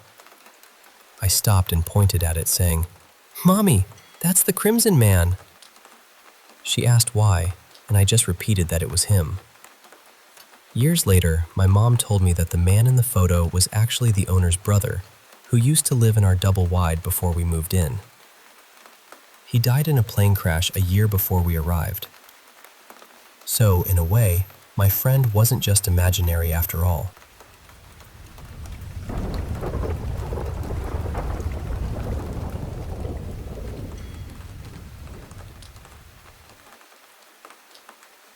Hey, I want to share something pretty personal that I lived through as a kid. So, when I was about 7, my family moved to this old house way out in the countryside. It was built back in the 60s and sat on about 6 acres of land at the far end of what I like to call our little dirt road neighborhood. Just a handful of houses, 6 in total, really quiet and a bit isolated. Our house was second to last down the road, and honestly, only a couple of those houses were actually lived in when we moved there. At first, I was thrilled. I dreamed about having all sorts of animals, cats, dogs, chickens, even goats, and we eventually did get them. But after about a month, I decided to explore the woods near the old chicken coop my stepdad was fixing up. The moment I stepped near those trees, it just felt off, like I wasn't supposed to be there. I didn't know it then, but that was just the beginning. Within the first 6 months, I begged my parents to get curtains for my room because I constantly felt like something was watching me through the window facing the woods. It made me scared to the point of tears until they finally put up the curtains, which helped a little. As the years passed, I became more certain that something wasn't right about that house or the land around it. There were spots I just knew to avoid. I'd have these terrifying dreams. What I think now was sleep paralysis, but back then, I just thought they were creepy nightmares. One night stands out in particular. I had a night terror where shadows filled the room, all yelling at once in a language I couldn't understand. I screamed for my parents until I lost my voice, but no one came. That night haunted me for a long time. There was also a crawl space behind my closet with noises coming from it sometimes. And the feeling of a presence in my room and the one next door was constant. Some nights, I couldn't stand being in that room and had to sleep with my parents or on the living room couch. I heard strange noises at night, kind of like coyotes but distorted and wrong. And honestly, I have my suspicions about what they really were, but that's a story for another time. The scariest part for me was always the attic. I never went near it because something terrible lurked there. I never saw or heard it directly, thankfully. But just being near the attic door made me feel sick and terrified. Even the animals wouldn't go near it. Eventually, my parents divorced, and my mom and I left that house. I'm really glad we did. I heard from my mom's ex-husband that things got worse after we left, but that's his story to tell, not mine. For the longest time, I just thought I was an anxious kid imagining things. But recently, I talked to that man again, and I've never heard him sound so scared. Even my mom, who doesn't believe in the paranormal, experienced things there. Looking back, that house and those years were a mix of childhood innocence and deep, unsettling fear. It shaped me in ways I'm still trying to understand.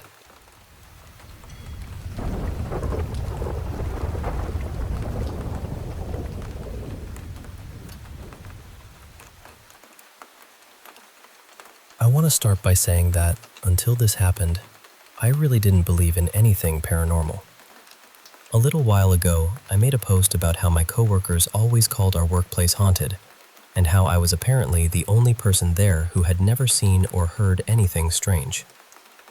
I ended up deleting that post because I realized I had included too many details about where I work. But not long after that, something happened during my shift that genuinely scared me. And now I keep wondering if somehow talking about it stirred something up. I know that sounds dramatic. I would have rolled my eyes at myself a few days ago. I work at a small local business inside a very old building. The place has been around for ages, and from what I've been told, at least a couple of people have died there over the years. My coworkers have always said the building has a bad feeling to it, but I honestly thought that was just because the place is old, worn down, and badly maintained. Scary-looking buildings can create scary feelings, you know? I always assumed the strange stories were probably exaggerations, or people being tired, or hearing things late at night. We work late shifts, and when you're exhausted, your brain can become its own little haunted house. But today was my first closing shift of the summer, and I was closing with my manager, Marcus. He was sweeping the front area while I went to clean the bathrooms in the back of the building. That's when the first strange thing happened. When I walked into the bathroom, both faucets were running. Not dripping, running. That immediately bothered me because the building was already closed to customers, and I had used that bathroom earlier myself. I know I didn't leave the water on. I definitely didn't turn on both sinks. These aren't automatic faucets either. You have to physically twist the knobs for the water to come on. So I turned them off and tried to brush it aside, even though I already felt uneasy. Then I went into the stall area to sweep. The stalls have real wooden doors, not those thin public bathroom doors with gaps everywhere. When nobody is using them, they usually sit slightly open. I opened the first stall and started sweeping. And then, the door to the stall right beside me was suddenly pulled shut from the inside. Hard. Not gently, not like it drifted closed. It was pulled. And the part I can't stop replaying is the handle. I saw it move. It tilted downward, exactly the way it would if someone had grabbed it from inside the stall and yanked the door shut. I froze. Those doors don't just close on their own. You either have to pull them shut from inside, or you'd have to fling them open really hard from the outside and let them slam back. There was nobody in the hallway. Nobody had walked past me. Nobody could have gotten in without me seeing them. The door didn't lock, which somehow made it feel even worse. If it had been a person in there, why wouldn't they lock it? And there shouldn't have been any customers left anyway. We checked the cameras afterward. Everyone had left. Marcus was still at the front the entire time. There are no vents back there, no air conditioning in that part of the building. Nothing that could have made a draft strong enough to do that. It's also at the end of a dead-end hallway, so nobody could have slipped by unseen. The cameras cover the entrances and exits, and they showed only me and Marcus still inside. The feeling that came over me was awful. It wasn't just being startled. It was this deep, heavy dread, like my whole body knew something was wrong before my brain could catch up. I had to stop and breathe because I honestly thought I might either faint or throw up. My first thought was that maybe someone had somehow hidden inside the building. There are unhoused people around the area sometimes, so my mind immediately went to the possibility that someone had snuck in to use the bathroom. Marcus and I searched the entire place after that. We checked every room, every corner, even the roof hatch. Nothing. No one was there. I don't think of myself as spiritually sensitive or anything like that. I've never wanted to be open to this kind of thing. I grew up Catholic, so anything possibly paranormal already makes me anxious in a way I can't fully explain. But this fear felt different from normal fear. It felt sharp and wrong and very, very personal.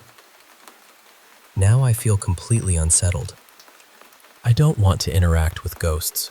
I don't want to invite anything in. I don't know how to tell whether something like this is harmless, angry, or something worse. And honestly, I don't want to find out. Part of me is seriously considering quitting because I cannot explain what happened, and I don't want this to become the start of more experiences. So I guess what I'm asking is this: how do I close myself off from whatever that was? How do I make sure I don't attract it, acknowledge it, or bring anything home with me? Because I'm genuinely worried about attachments, and I really, really don't want this door to stay open.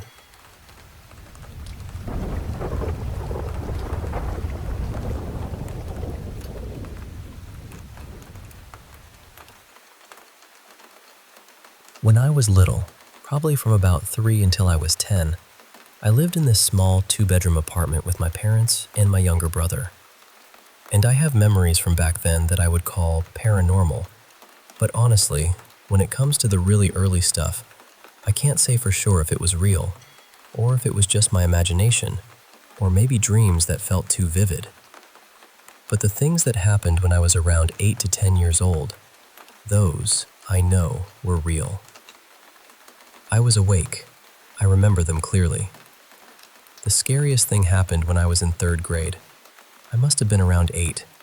My parents fought a lot back then, and it wasn't unusual for my father to get arrested. Sometimes it was because of things at home, sometimes because of other trouble he got himself into. He was the kind of man who always seemed to drag chaos behind him. That day, my parents had been arguing again. A couple of hours later, my dad left, and I remember hearing that he had tried to steal alcohol from somewhere nearby. Not long after, the police came to our apartment and told my mother he had been arrested outside the complex. So I want to make this very clear. My father was not inside the apartment that night. He was in jail. The rest of the day went on like normal. My brother and I played, we ate, and eventually we went to bed. At some point during the night, I woke up to the sound of feet dragging down the hallway toward our bathroom. And at first, I wasn't scared, because that sound was familiar. My dad used our bathroom almost every night.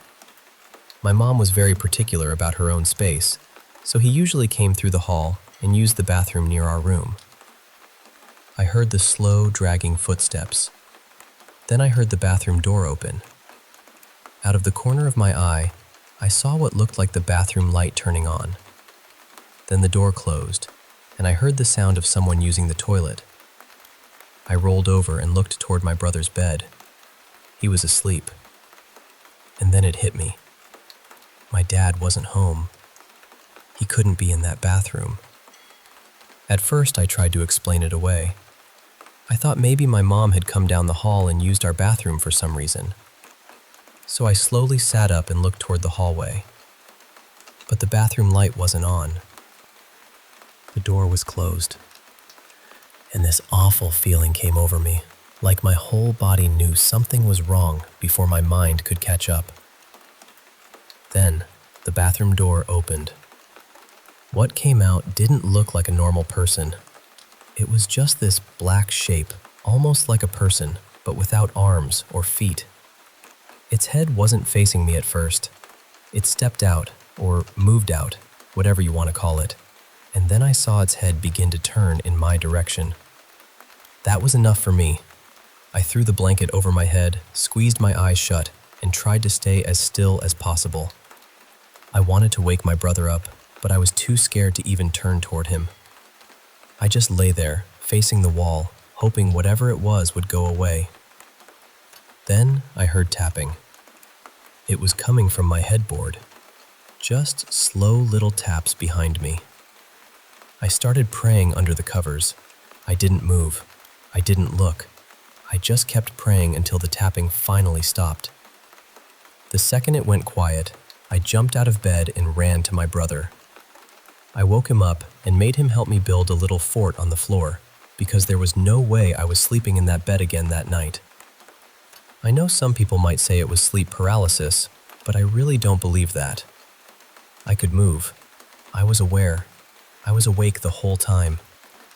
That apartment was haunted. I'm sure of it. And it wasn't just me either. My parents had their own experiences there too. We still talk about those stories now, and the strange part is, we never really got any answers. A part of me still wants to go back one day and see the place again. Maybe even ask the people living there now if they've ever experienced anything. Because honestly, I wouldn't be surprised if that apartment still remembers.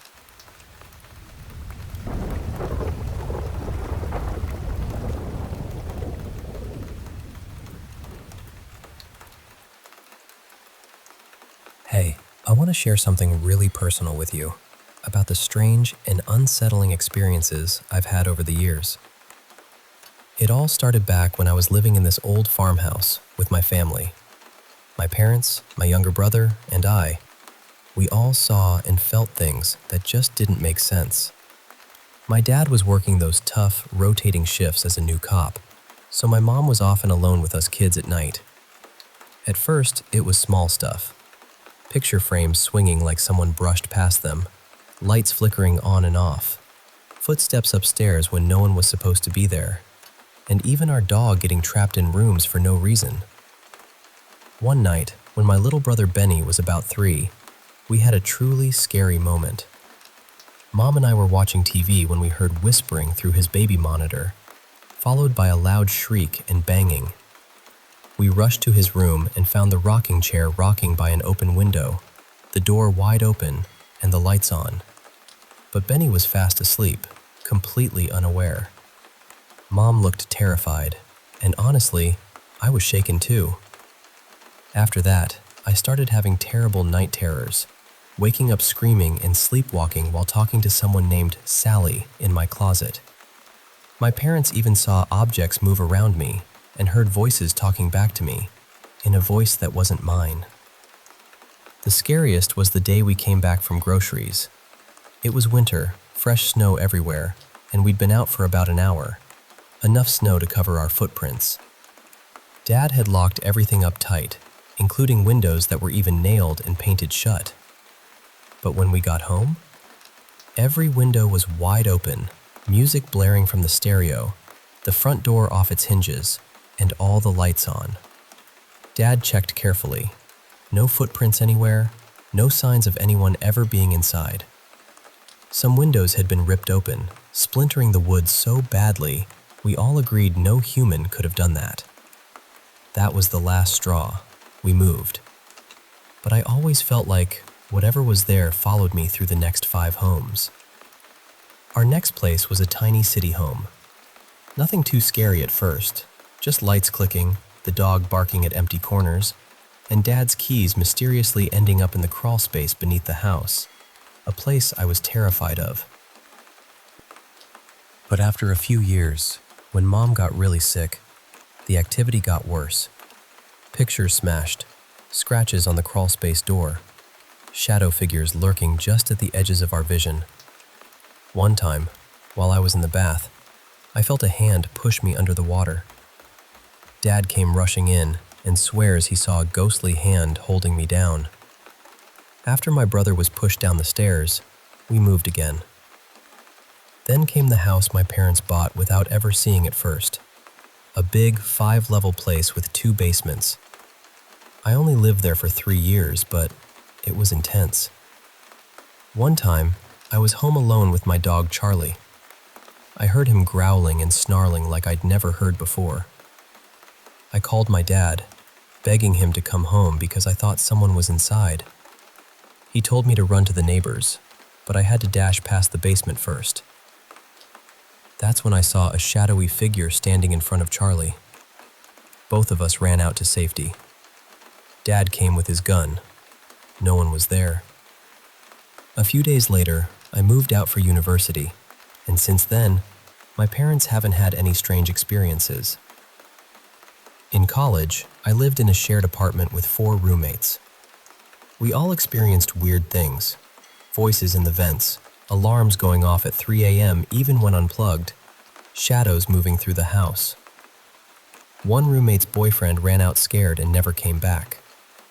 Our landlord even thought there was someone illegally living in the attic because she saw a figure staring out the window, but the attic was always locked.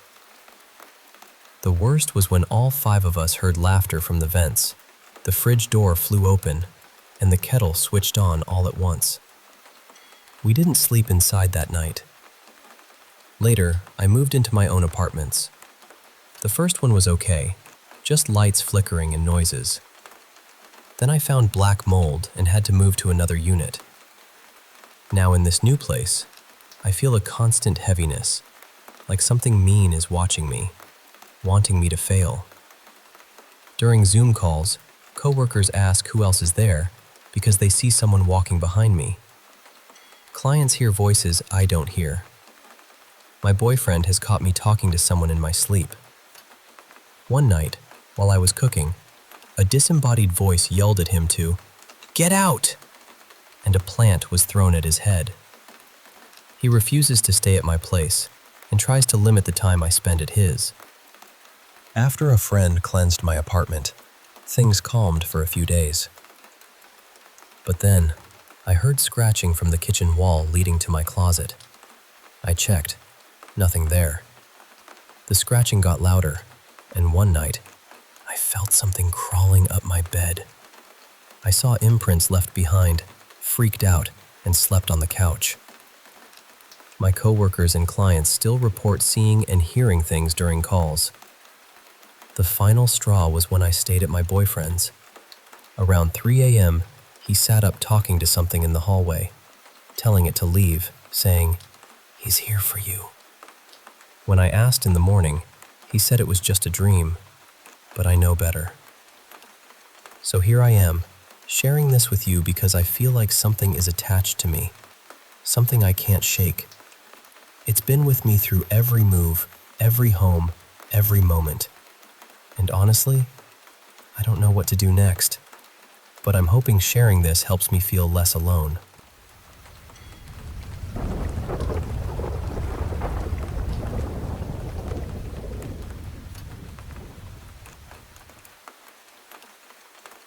Hey, I want to share something really strange that's been happening to me. It all started slowly, with weird noises, scratching, banging, footsteps in my hallway. A few weeks after trying to clear the place of bad energy, my boyfriend and I were getting pictures taken by my folks. When we looked at the photos later, my dad noticed this shadowy figure of a man in the background of one. Oddly enough, that photo and some others mysteriously vanished from their camera. Things got worse. One night, I was literally dragged out of bed by my feet. My boyfriend was also being scratched and touched by something unseen in my apartment. Then, one evening when he was over, we heard scratching at the front door. We stopped and listened closely. There was a man muttering on the other side. We could hear the lock jingling and the door handle rattling.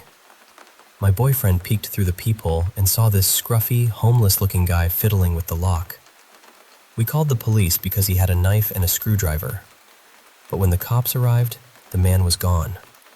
They took us to the apartment complex office to check the security footage. What we saw was chilling. I wish I had recorded it. On the tape, the man steps off the elevator, holding weapons in both hands. He stares at my door for 10 minutes, tilting his head as if listening. Then, he starts scratching the door with what looks like a knife. What's even creepier? 2 officers come off the elevator and walk right past him as if he's invisible. They swear the man wasn't standing there when they arrived, and while we were talking to the police with the door open, the man brushed past all of us and went inside my apartment.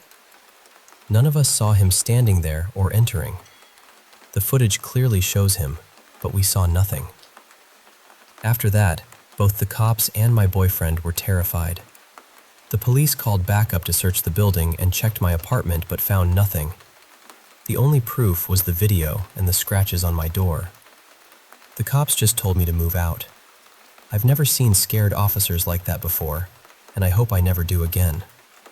I'm planning to move in a few months because of the notice period. Since then, the strange stuff hasn't stopped. I keep hearing and catching glimpses out of the corner of my eye. No matter how much incense I burn or how much I pray, the fear doesn't go away.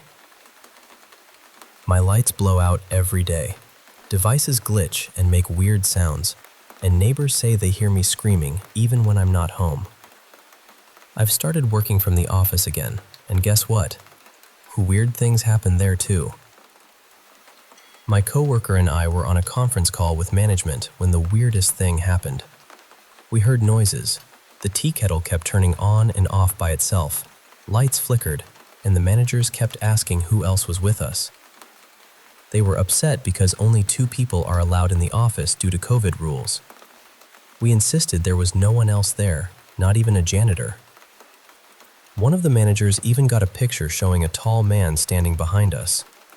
I'll try to share that photo later, but it keeps getting deleted mysteriously. Thankfully, she has an iPhone and can recover deleted photos, but every time she looks at it, her phone glitches and shuts off. It's been quite the ordeal, and honestly, it's still terrifying. I just wanted to share because maybe someone out there has experienced something similar or has advice on what to do next.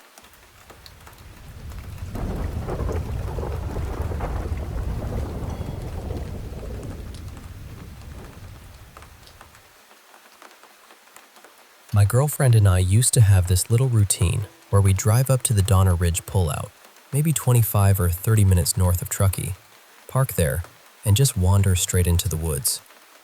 We'd done it a bunch of times. It wasn't some official trail thing, really. We just liked the quiet out there. The trees, the cold air, that feeling like the whole world had gone soft around the edges. But I'll be honest with you, those woods always felt a little strange. We'd both heard things out there before. Not animals exactly, more like voices, but with no person attached to them. A few times, we heard these low calls or strange vocal sounds coming from somewhere deeper in the forest. We'd stop, look at each other, and both of us would have that same expression, like, "You heard that too, right?" There were also these heavy impacts sometimes, big, distant thuds, the kind of sound that makes you picture something massive dropping from a tree or someone slamming a log against the ground. We never found a source for any of it, and once or twice we saw little lights between the trees, round, faint, almost like pale orbs. They were gone so quickly that I'm still willing to say they were probably headlights, reflections, bugs, anything ordinary. I don't want to dress up every weird thing as supernatural, but this one night, something happened that I still don't know how to explain. This was in early March, just after sunset. There was still a little blue-gray light hanging in the forest, enough to see shapes and trunks and patches of snow, but it was fading fast. We both had flashlights, and we both had handheld radios. For reasons that seem incredibly stupid now, I suggested we play hide and seek. I know, in the woods, at dusk, not my brightest moment. But I've always loved hide and seek, and I had this inflated idea that I was good at it. Not exactly action movie stealth, but in my own head, I was basically a discount forest ninja.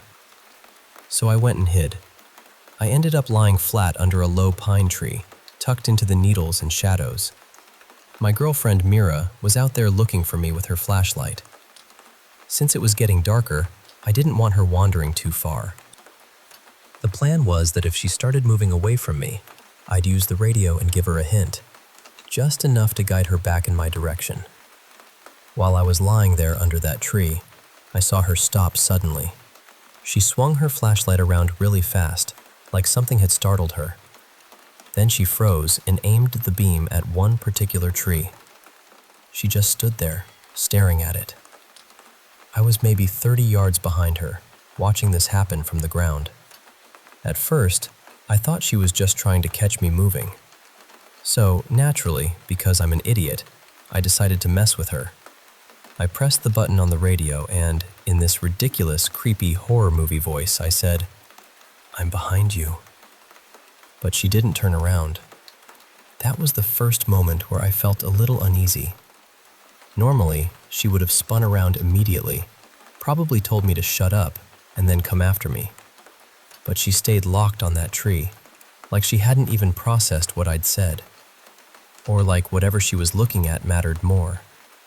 So I tried to guide her toward me. I told her over the radio to slowly turn in a circle with her fictional out. My idea was that once the beam passed over my hiding spot, I'd tell her to stop and walk toward me. Simple enough. Except I completely messed it up. I saw her light sweep through the trees, thought it was aimed at me, and told her, "Stop, walk that way." But somehow, from my weird angle under the pine branches, I had pointed her in the exact wrong direction. Instead of sending her toward me, I sent her toward the parking area. So now I'm still lying there in the darkening forest, under this tree, and she's walking away from me. After a minute or two, I couldn't see her flashlight anymore. That's when I started getting nervous.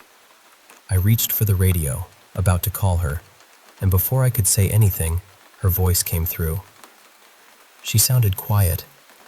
Not panicked exactly, but tight, like she was trying very hard to stay calm.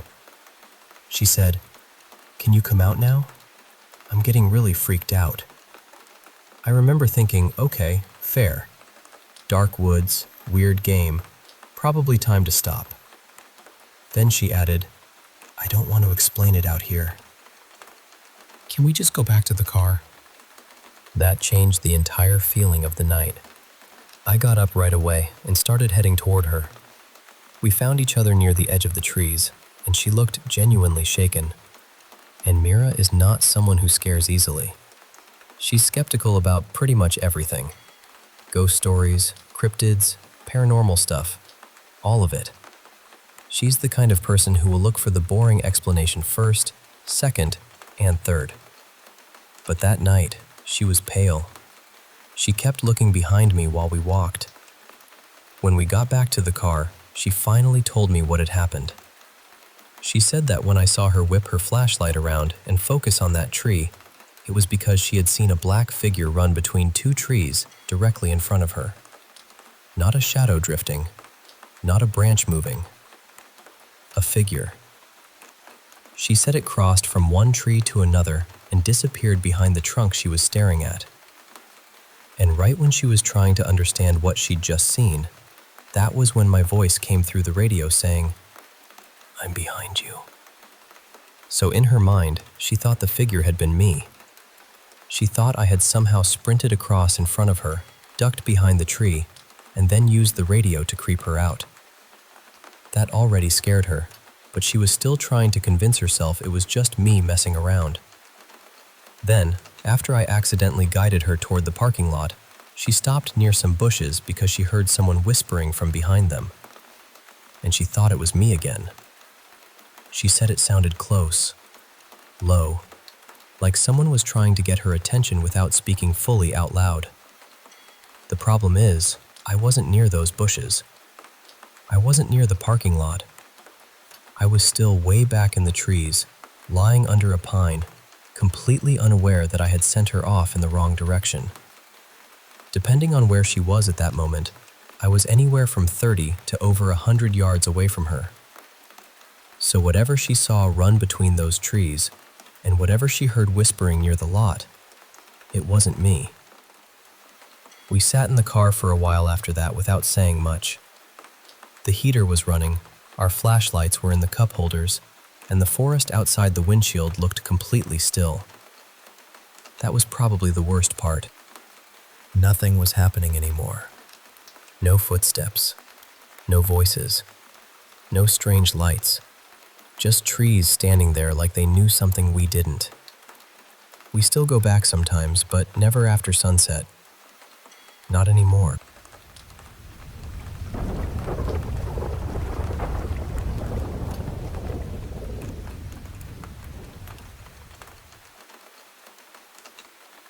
know, maybe this will sound strange, and maybe it'll just get brushed off as one of those stories people tell late at night. But this really happened to me not too long ago. At home, there are 4 of us now. My mom, my dad, my baby sister who's barely over a year old, and me. But a few months ago, my stepbrother Mateo was living with us too. Mateo was very into spiritual stuff. I mean, really into it. He talked about energies, protection rituals, abundance, auras, all of that. His room was always messy, but in between the piles of clothes and dishes, you'd find little jars full of grains, strange symbols drawn on paper, candles, seeds, charms, things like that. It always felt like his room had its own weather.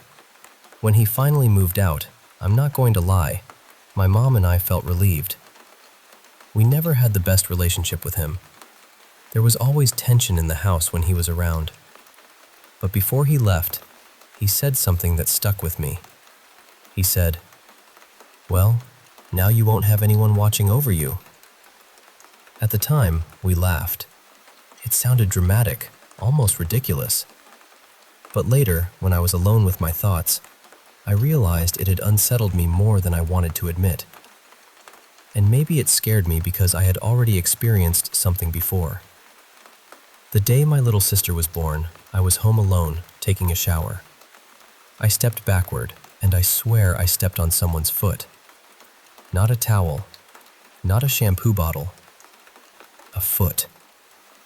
I remember freezing for half a second, then getting angry instead of scared, because that's how I react.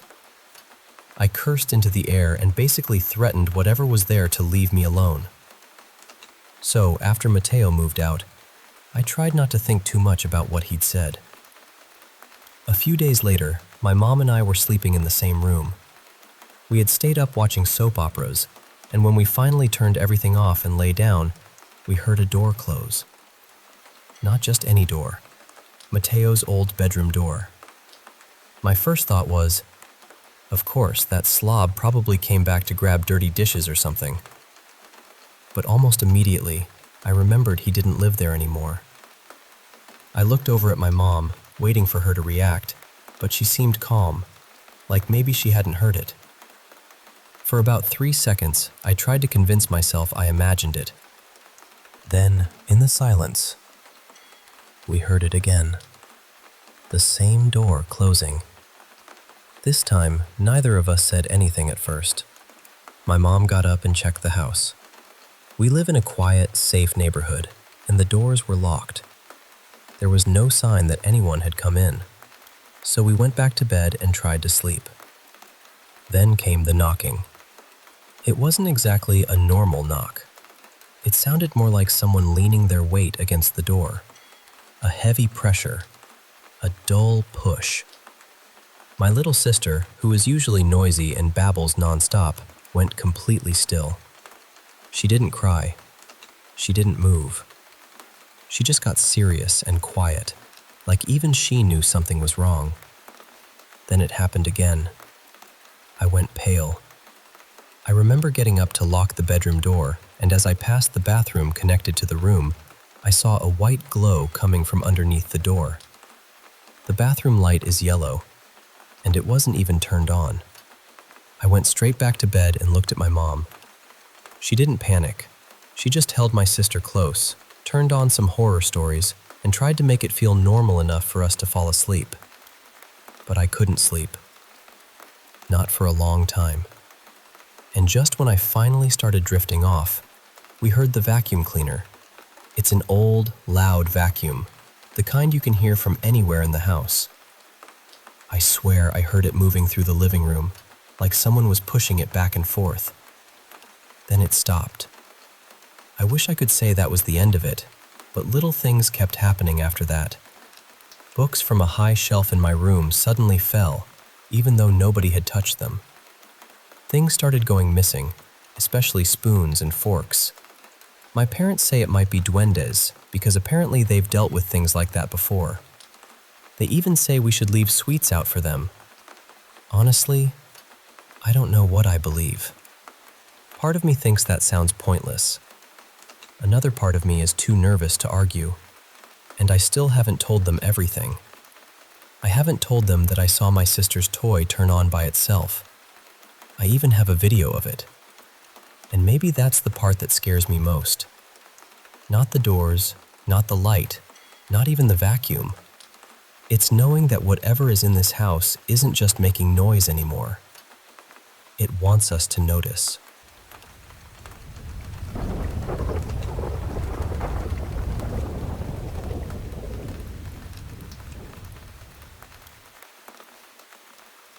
It's been a little over 10 years since I lived in the house I grew up in, and I only recently found out that my younger brother, Mason, experienced things there too. I always knew that house felt wrong in certain places, but I didn't realize just how much he had seen until much later. A little backstory first. The house was an old farmhouse, built sometime in the early 1900s. From what we were told, it used to be a gathering place for farmers in the area. There were even stories that Henry Ford may have owned it for a brief time, although I can't say for sure if that part is true. But what I can say is this: almost every part of that house felt haunted. The kitchen and living room were probably the only rooms that ever felt somewhat safe. Everywhere else had this heavy feeling, like you were being watched from corners you couldn't quite see. Growing up, I always sensed things, but Mason saw more than I ever knew. He told me there was a little girl who followed him around the house. We even have a picture where something that looks like her is near him. He said she would follow him almost everywhere, except into the basement. And the basement was a completely different kind of fear. But first, I want to talk about the shadow with the red eyes. One night, I woke up in the middle of the night because I had to use the bathroom.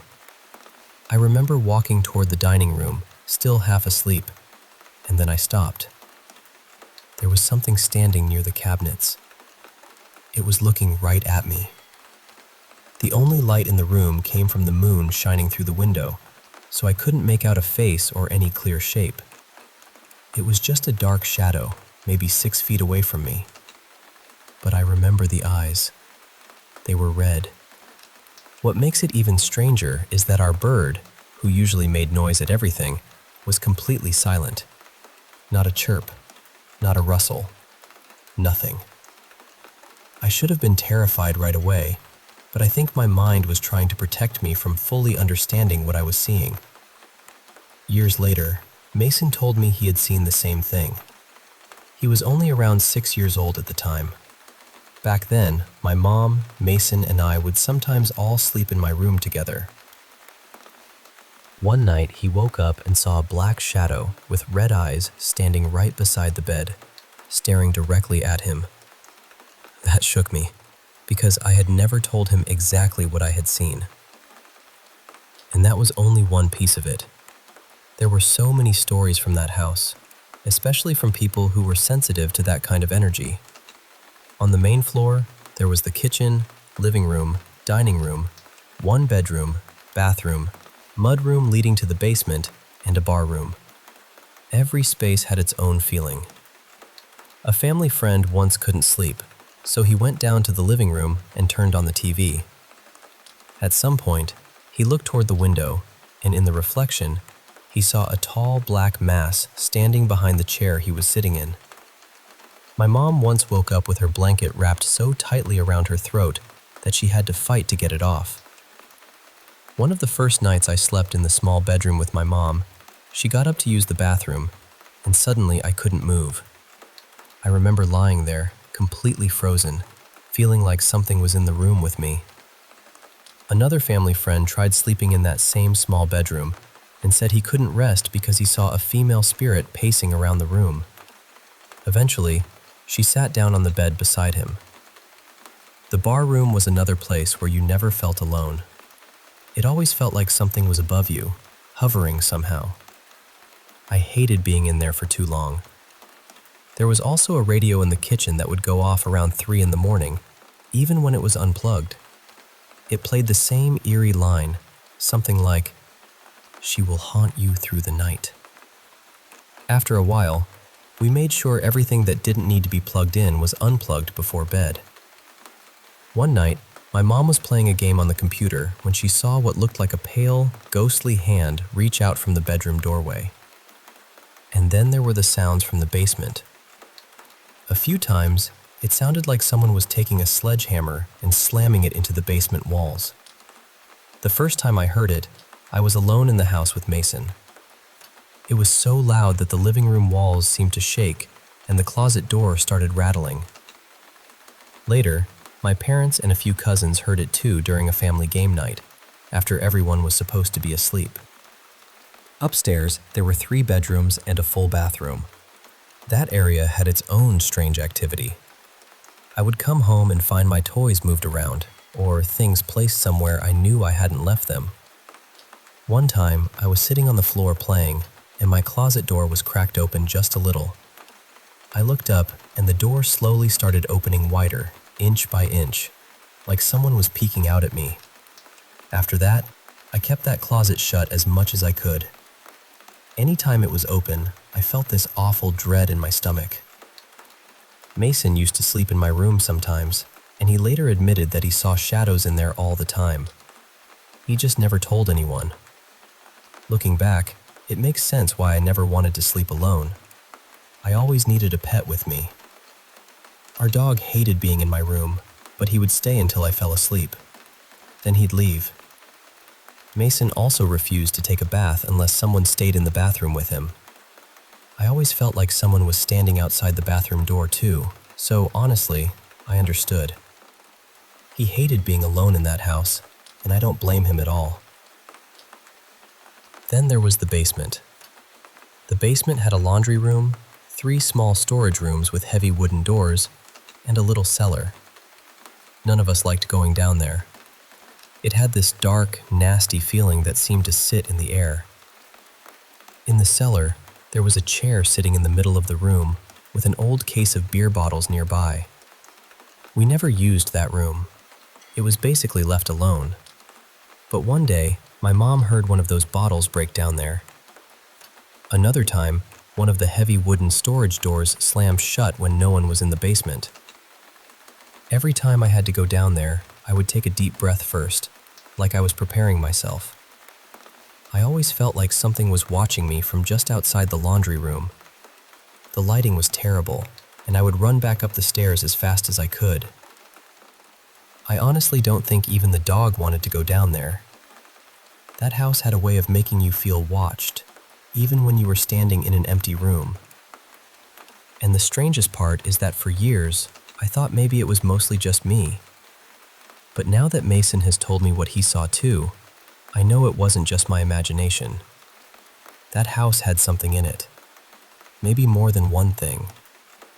And whatever it was, it made sure we knew we were never truly alone.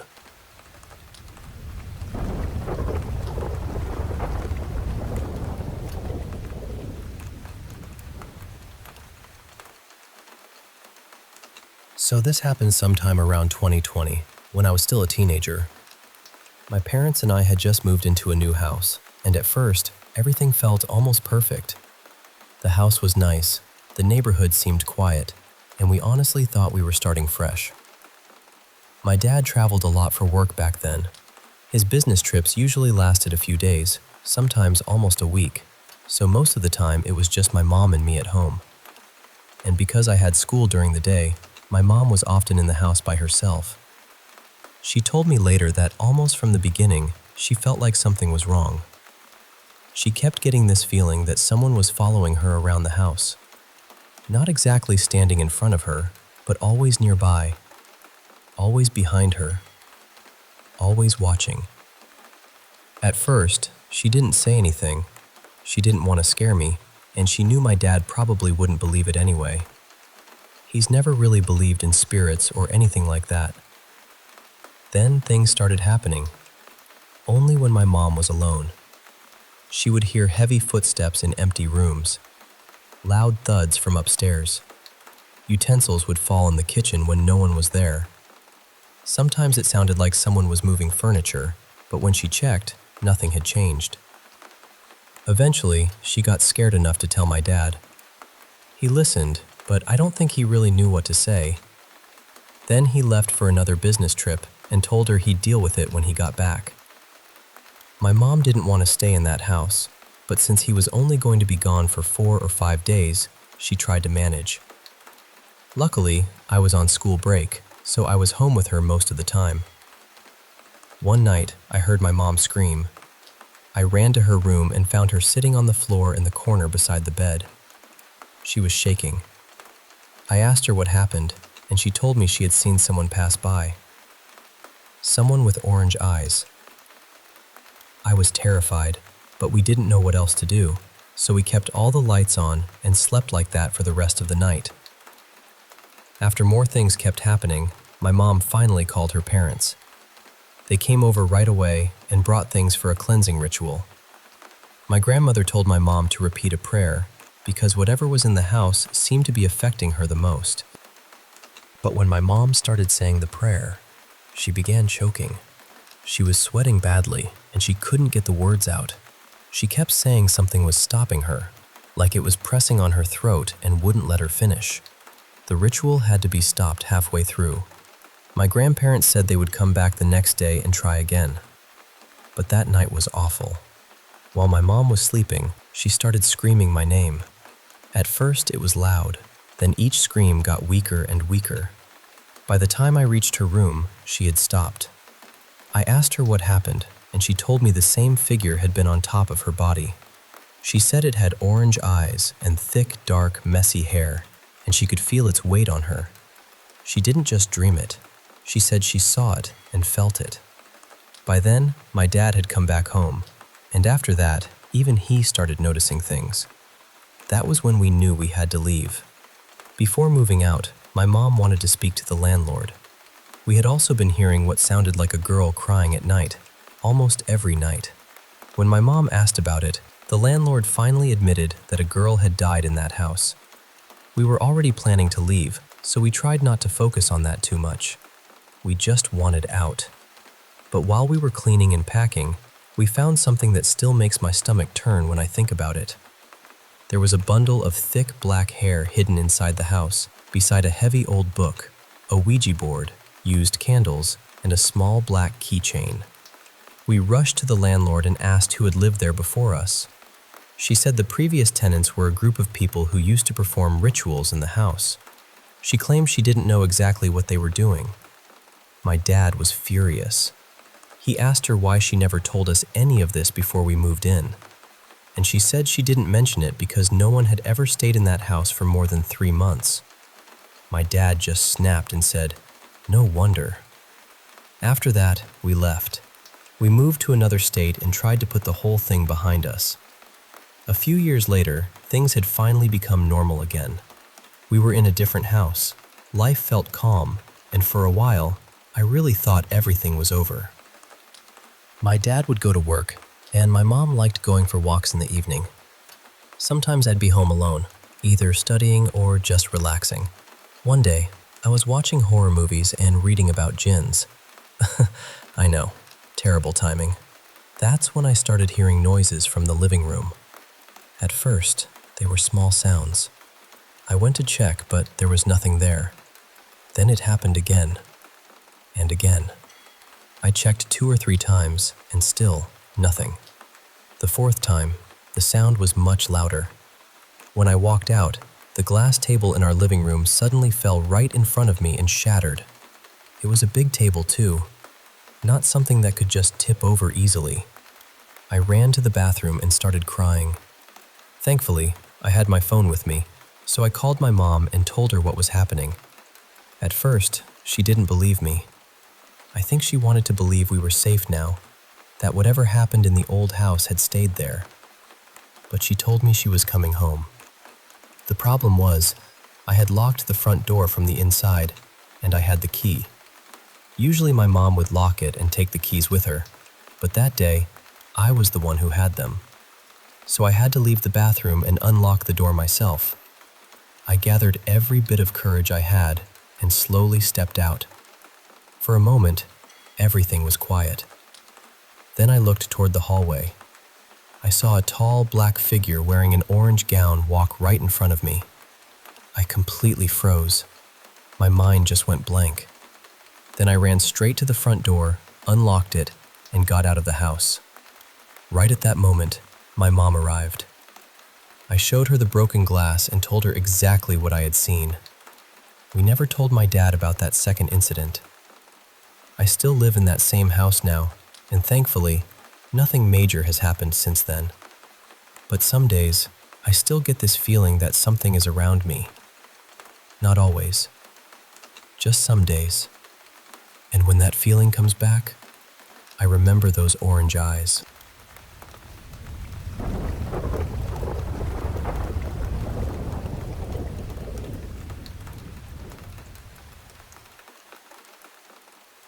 It was Rosh Hashanah in 2025, and I remember getting home from work sometime around 3 in the afternoon.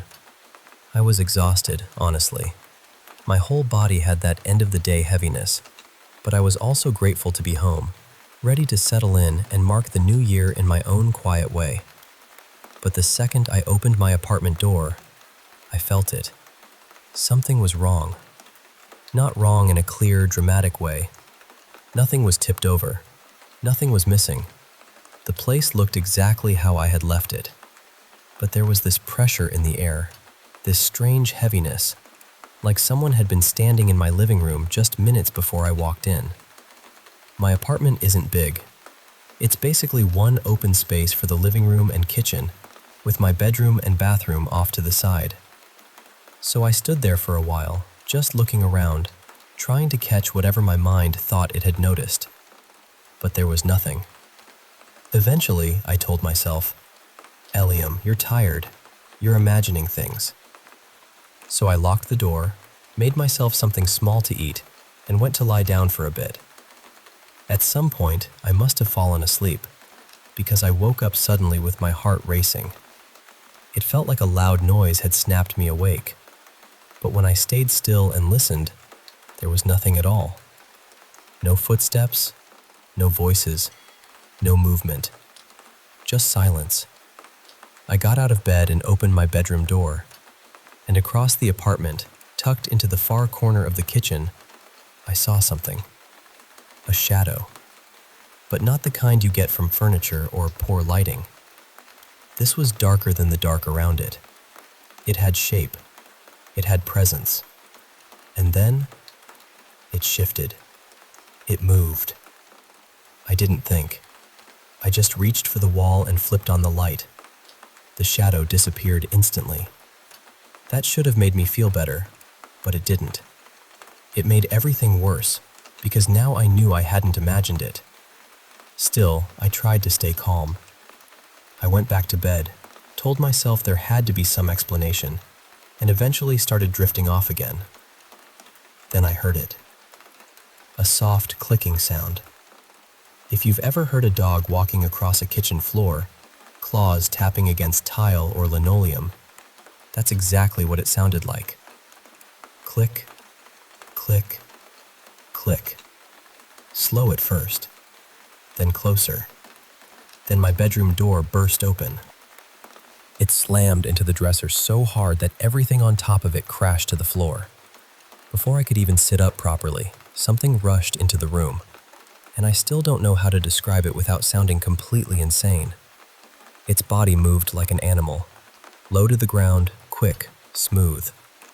Too smooth, like it didn't have bones the way living things are supposed to have bones. But the head was human. Or it had been human once. The face looked sunken and ruined, like something dead that had no business moving. The eyes were empty, but not blank. That's the part I hate remembering. They looked empty and aware at the same time. Over its head was an old, torn tallit, a prayer shawl, but it wasn't resting on the thing normally.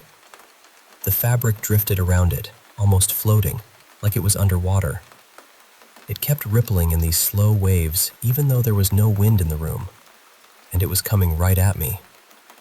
The strange thing is, I didn't freeze. I thought I would, but I didn't. I swung at it. I actually tried to hit it, but it moved out of the way so easily, almost lazily, like it already knew what I was going to do. Then I remembered the kitchen shadow, the light. I threw my hand toward the switch and hit it, and it was gone. Just gone. My room was empty again, except for the mess on the floor and the sound of me breathing like I had just run miles. I didn't sleep after that. I just sat there with the light on, staring at the door, waiting for something else to happen. And around 4 a.m, it did. 2 figures came walking straight through my bedroom wall. They weren't like the first thing. They looked almost human, pale and faded, like people made out of fog. And they didn't seem interested in me at all. They were talking to each other quietly, casually, like they had walked into a room they visited every day. One of them even pulled out the chair by my desk and sat down. That was when I reached over and flipped the light on again. Both of them vanished, instantly. And since that night, I don't sleep in the dark anymore.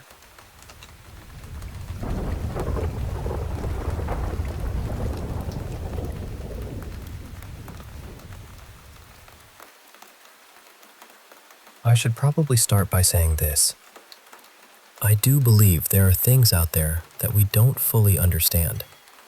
I'm not someone who jumps straight to, "It was definitely a ghost," or anything like that. Usually I'm more comfortable saying, "I don't know what it was. I can't explain it. I can't be sure." But I've seen enough strange things in my life that I try not to dismiss anything too quickly.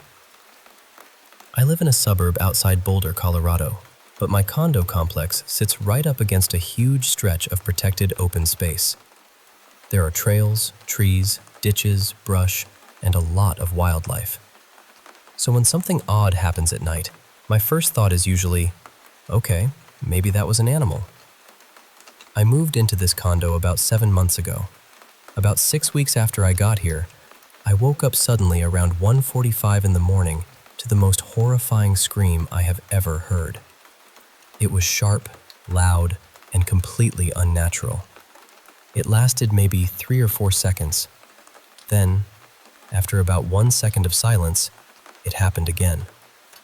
Same scream, same volume, same length. I just lay there frozen. It didn't sound like it was right outside my window. It seemed farther away, maybe from another building or somewhere beyond the parking lot. But it was loud enough to wake me from a dead sleep. At first, I tried to be rational. I started searching for animal sounds in Colorado.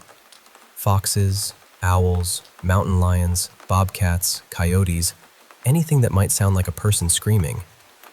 And I did find a few animals that can make really unsettling noises. But the thing that bothered me was how identical the 2 screams were. They didn't rise or fall. They didn't shake or crack the way a human voice usually does. They were just perfectly even. Scream, pause, scream. I thought about calling the police, but I didn't know what I would even say. I heard a scream somewhere, kind of far away? I had no location, no details, nothing useful. And honestly, this is hard to explain, but it didn't sound like someone calling for help. It sounded more like something trying to scare whoever heard it. 2 months later, it happened again. Same time, 1:45 in the morning. The exact same 2 screams. I knew it wasn't my imagination because I had never forgotten the first time. The sound was burned into my mind. And this second time, everything matched. Same length, same volume, same little pause in between. I got out of bed and looked outside. The parking lot was still. The buildings were quiet. Nothing moved. But I couldn't shake the feeling that something was out there. Then, about a month ago, something else happened. I was taking my dog, Milo, outside at around 4:45 in the morning. It was still dark, and the complex was completely quiet. That's when I saw this figure crossing the far side of the parking lot. It was incredibly tall. I mean, impossibly tall. Maybe 8 or 9 feet. And it was completely black. Not like a person wearing black clothes. It looked black all the way through, like a cutout moving across the world. It crossed the parking lot, stepped over the ditch, and headed toward the open space. Milo usually barks at everything. A leaf blows wrong, and he has an opinion about it. But this time, he didn't make a sound. He just stared. Then he suddenly wanted to go back inside. And so did I. That brings me to last night. I woke up again at 1:45. The scream came first, then the pause, then the second scream, exactly like before. And right after that, Milo started acting like he needed to go outside. He never wakes me up in the middle of the night, so I thought, okay, maybe he really has to go. But I was also thinking, wonderful, there may be some nightmare fox beast screaming outside. And now my 12-pound dog wants a midnight field trip. I convinced myself it was probably wildlife.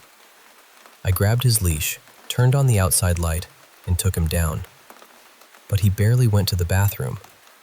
He mostly sniffed around and stared into the dark, like he was checking the air. He didn't bark once. That scared me more than the screaming, honestly. I brought him back inside, locked the door, and we got back into bed. A little while later, I thought I heard something that sounded almost like a word. I couldn't make it out. It was soft and quick, and I told myself I was probably just rattled. Then the screams happened again. 2 more. Scream. Pause. Scream. That was the first time it ever happened twice in one night. This morning, I texted a couple of neighbors and asked if they had heard anything strange around 1:45. Both of them said no. One of them added, "This neighborhood is interesting," which is not exactly the comforting answer you want after a night like that. I tried to ask what they meant, but we don't talk much, and over text, they didn't really give me anything more. So I called a relative of mine, Elliot, who studies folklore and strange old stories. That kind of thing. I told him about the screams, how they're always the same volume, how they never waver, how they come in pairs with the same pause, how no one else seems to hear them. Then I told him about the tall black figure I saw near the open space. He got quiet for a moment. Then he asked, "Do you think it could be a banshee?" I've been looking up banshees all morning, but most of what I'm finding is from video games or fantasy stuff, and none of it feels very helpful. So I don't know what I heard. I don't know what I saw. All I know is that something keeps screaming at 1:45 in the morning, and my dog knows better than to bark at it.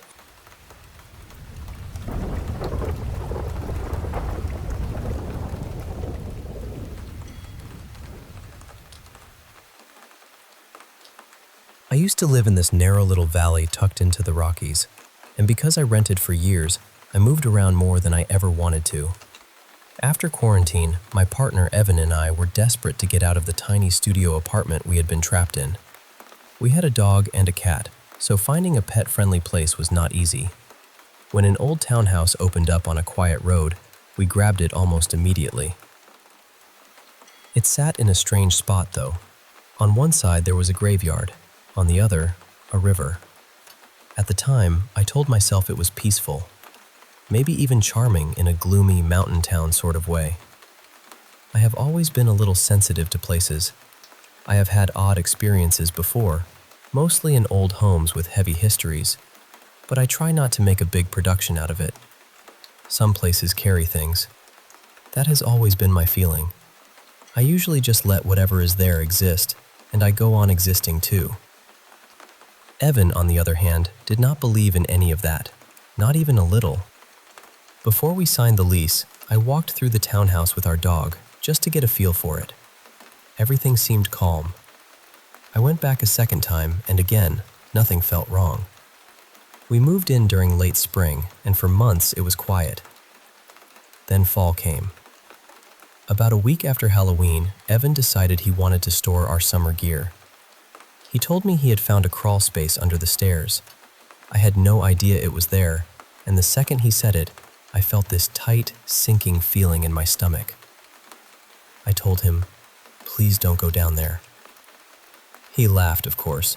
He thought I was being dramatic. He opened it anyway and climbed down into this underground space with a dirt floor and stone walls. It was bigger than I expected, maybe the size of a small room.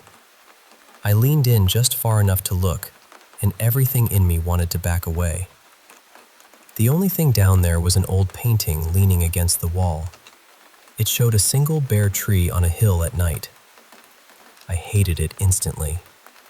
I told Evan not to store anything down there and to close it back up. The next day, I came home and found all our summer gear packed into that crawl space. And the painting was in the living room. I made him put it back immediately. That was when things started.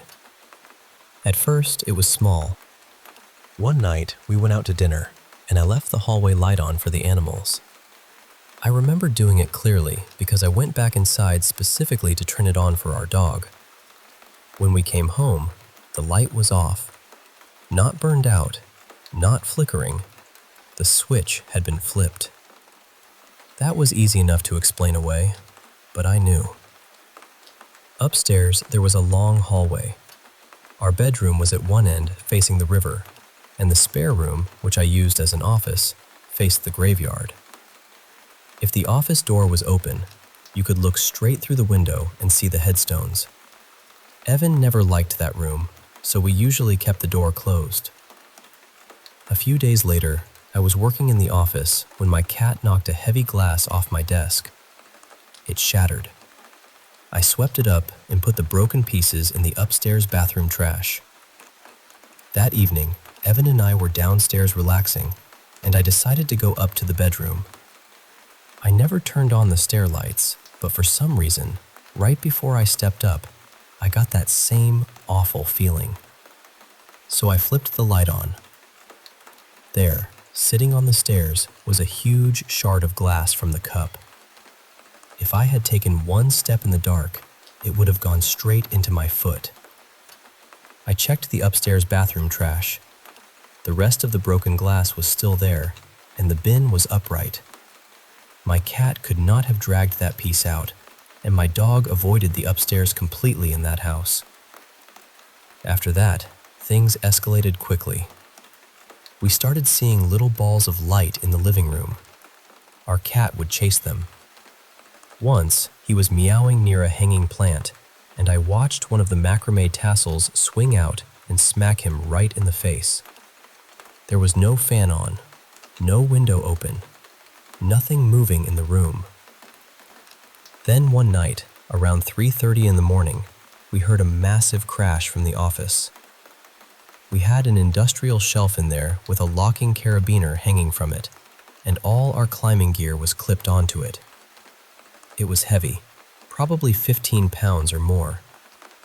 Anyone who has used climbing gear knows a carabiner does not just fall off. You have to press the gate in and lift it off. Somehow, that entire bundle had been removed from the shelf and dropped onto the floor. That scared Evan badly enough that he grabbed his gun and searched the whole house, convinced someone had broken in. Then he went outside to check around the building. As soon as the front door shut behind him, there were 3 loud knocks on the bedroom wall right above my head. That wall was the outside wall of the house. We were the end unit.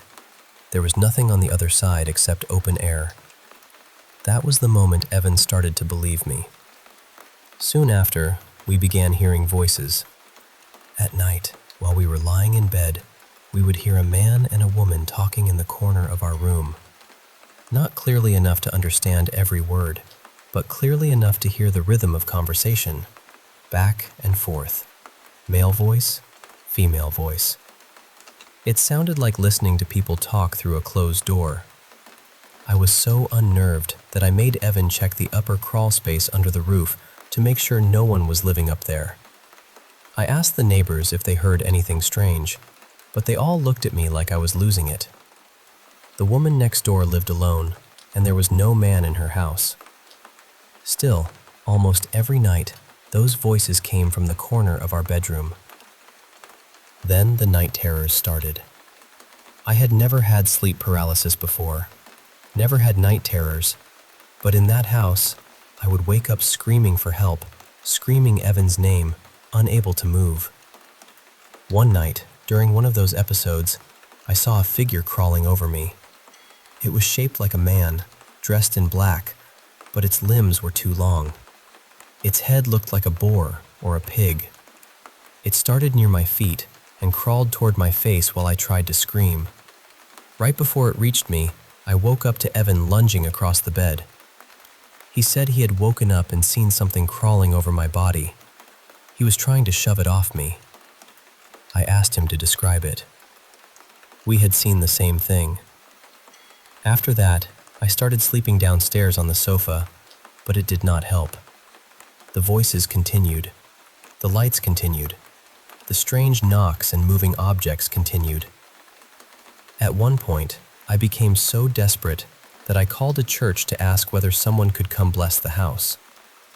While I was on the phone in my office, talking about bringing a priest over, every light in the room started flickering. During the time we lived there, everyone in the house got sick, even the animals. Our cat and dog started vomiting and having accidents indoors, which they had never done before.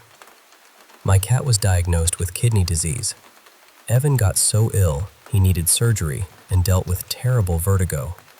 My own autoimmune condition, which had been stable for years, flared worse than it had in nearly a decade.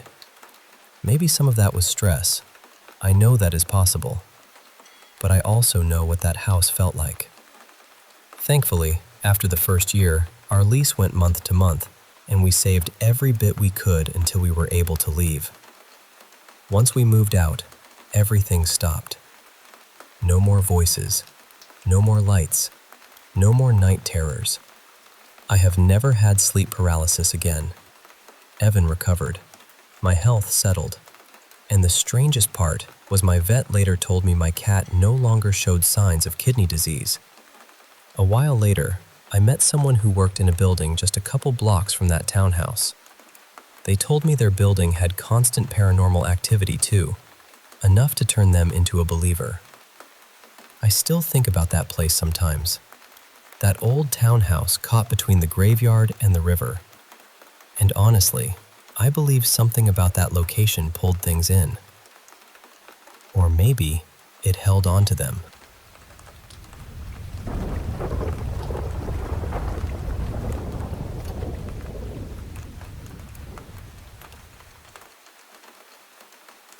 I used to be really drawn to paranormal stuff when I was younger. I mean, genuinely fascinated by it. I watched all those ghost hunting shows, read about haunted places online, and spent way too much time looking for videos or photos that might prove something was out there. These days, I'm not quite the same. I've become more skeptical as I've gotten older, mostly because I haven't had many personal experiences in years. But there are still a few things from my past that I honestly don't know how to explain. The first one happened when I was little. I think I was around first or second grade. At the time, all the bedrooms in our house were upstairs. When you came up the stairs, my room was on the right, my sister Mia's room was right beside mine, and my mom's room was down the hall to the left. One afternoon, Mia had gotten some new posters, and she was putting them up in her room. I was just sitting there with her, hanging out, when this awful, uneasy feeling came over me. It felt like someone was watching me. I turned around and looked toward the stairs, and I saw what looked like a very tall figure wrapped in a big white sheet, slowly walking down the staircase. I just stood there and watched until it reached the bottom and disappeared from view. Then I ran straight to my mom's room, right as she was coming out, and I said, "Mom, did you see the lady?" Of course, she had no idea what I was talking about. I told her what I saw, and we checked the house, but there was nobody there. Something else happened in that same house, though I don't remember the exact day. I was upstairs, just outside my room, when I saw this strange, fuzzy black shape, maybe about the size of a rabbit, floating from one side of my room to the other. It vanished when it reached the wall. I checked the room on the other side, which was Mia's room, but there was nothing there. The next stretch of strange experiences happened when I was in high school, after my dad moved into a different house. There was just something about that place. I always felt uneasy there, especially when I was home alone or when everyone else was asleep. That was the period when the most things seemed to happen. Not huge, dramatic things, but little things that built up over time. Noises I couldn't place. Knocks on the walls. What sounded like footsteps in rooms where nobody should have been. It got to the point where I didn't want to sleep in a room by myself anymore. One night, I was sleeping in Mia's room. She was already asleep. My dad was asleep in his room, and I was still awake watching TV after midnight. Suddenly, I heard what sounded like someone running full speed up the stairs with heavy, heavy footsteps. My heart started pounding. The bedroom door was still open, but I was too scared to get up and close it. So I just turned toward the wall, pulled the blanket over my head, and stayed like that until I finally fell asleep. After that, I started sleeping downstairs on the couch. The couch was right underneath my old bedroom, and since I was a teenager, I usually stayed up pretty late. One night, around 3 in the morning, I heard footsteps directly above me, like someone walking around in that room. At first, I told myself it was probably Mia going to the bathroom. But the next day, I asked her about it, and she said she had gone to sleep before midnight and hadn't gotten up until morning. Another time, I was watching a movie with my family in a room where you could see the stairs in the upstairs bathroom. I looked up and saw what seemed like a little ball of light floating in the bathroom doorway. It stayed there for a few seconds, then disappeared. My dad's room also gave me a strange feeling. I don't know how else to describe it. Whenever I walked in there alone, I felt uncomfortable in a way I couldn't explain. The only other things that happened were 2 episodes of sleep paralysis. The first one happened when I had fallen asleep on the couch at my mom's house. In the dream, or whatever it was, several of my friends came into the house one by one and talked to me beside the couch. Then suddenly, everyone was gone.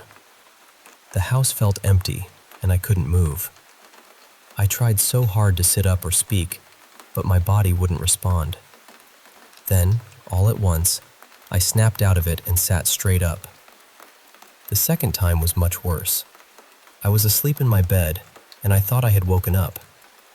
I was staring at the ceiling when a dark, faceless figure slowly started moving over me, filling my vision. I could feel what seemed like 2 hands moving up my sides, and I was terrified. When everything went completely dark, I woke up with my heart pounding. Since that last sleep paralysis episode, nothing else has really happened to me. Now, part of me wonders if all of it was just an overactive imagination, especially because I was younger and so interested in paranormal things at the time. But another part of me still remembers how real those moments felt. And honestly, I still wonder why it all seemed to happen when I was young, then just stopped.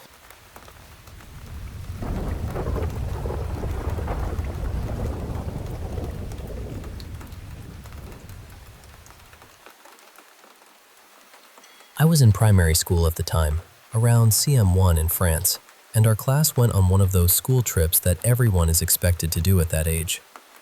We stayed in this little village up in the mountains, in a big old chalet-style building. It had 2 floors, maybe even a basement, though we were never allowed down there. The canteen was on the ground floor, and upstairs there were bedrooms, classrooms, and long corridors that felt a lot longer at night than they did during the day. At first, everything was honestly fine. I was excited to be away from home with my classmates. The mountains were beautiful, and during the day, nothing felt strange at all. But after a while, the rumors started. This was around the time when that creepy Momo picture was everywhere online, the one with the long dark hair and the strange, inhuman face. Some kids were saying she could haunt you, or contact you, or show up if you did certain things. I never really believed that. I saw the picture later, and it didn't leave me traumatized or anything. But because of Momo, scary stories started spreading around the group. Then some of the kids began talking about La Dame Blanche, the White Lady. I didn't really know the legend behind her. I just remember hearing that a few kids had played Bloody Mary in the bathroom and scared themselves badly, even though they tried to act brave afterward. After that, it became this silly joke for us to chant her name while walking to activities in broad daylight. I joined in sometimes, but I never had the courage to actually play anything like that for real. And honestly, I still didn't believe in it. At least, not until that night. My bedroom was on the second floor. I shared it with 4 other girls. They were sleeping in 2 bunk beds on the other side of the room, and I had my bed closer to a small window on my right. The window was tiny, maybe only a little bigger than a sheet of paper. I woke up during the night, and I saw her. She was standing near the window, or maybe coming from it. That's the part I still can't explain. It was as if she had formed out of the moonlight itself, like the pale light had gathered into the shape of a woman. I could see her silhouette clearly, but at the same time, I could see through her. She was draped in white, and her face kept turning slowly between me and the girls sleeping across the room. And then I realized everything had gone silent. Before that, I had been hearing the usual mountain sounds outside. Cows with bells, insects, little noises from the building. But suddenly, there was nothing. No crickets, no bells, no wind, no breathing from the other girls. Just silence. I wanted to cry, but I was too scared to move. I didn't want to blink. I didn't want to look away. I was terrified that if I stopped watching her, she would come closer. Her face was the worst part. Sometimes it looked completely pale, so pale that I couldn't make out her nose, eyes, or mouth unless she turned slightly to the side. But then, in the next moment, her eyes and mouth would seem darker, sharper, almost black. Not exactly angry, but deeply wrong. Like her features couldn't decide what shape they were supposed to have.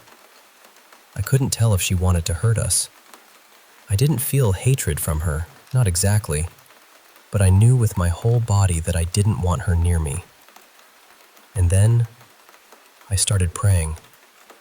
I wasn't religious. I'm still not really. But in that moment, I remember thinking something like, "Dear God, if you exist, please show me you're here. Please make her leave us alone. I've been good. I need to see my parents again. The girls here are kind too, so please don't hurt us." I just kept begging in my head, over and over. She didn't disappear.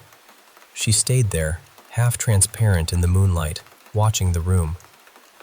At some point, I must have fallen asleep again, because I remember still seeing her as I drifted off. When I woke up in the morning, the sun was up, the room was normal, and she was gone. I never saw her again.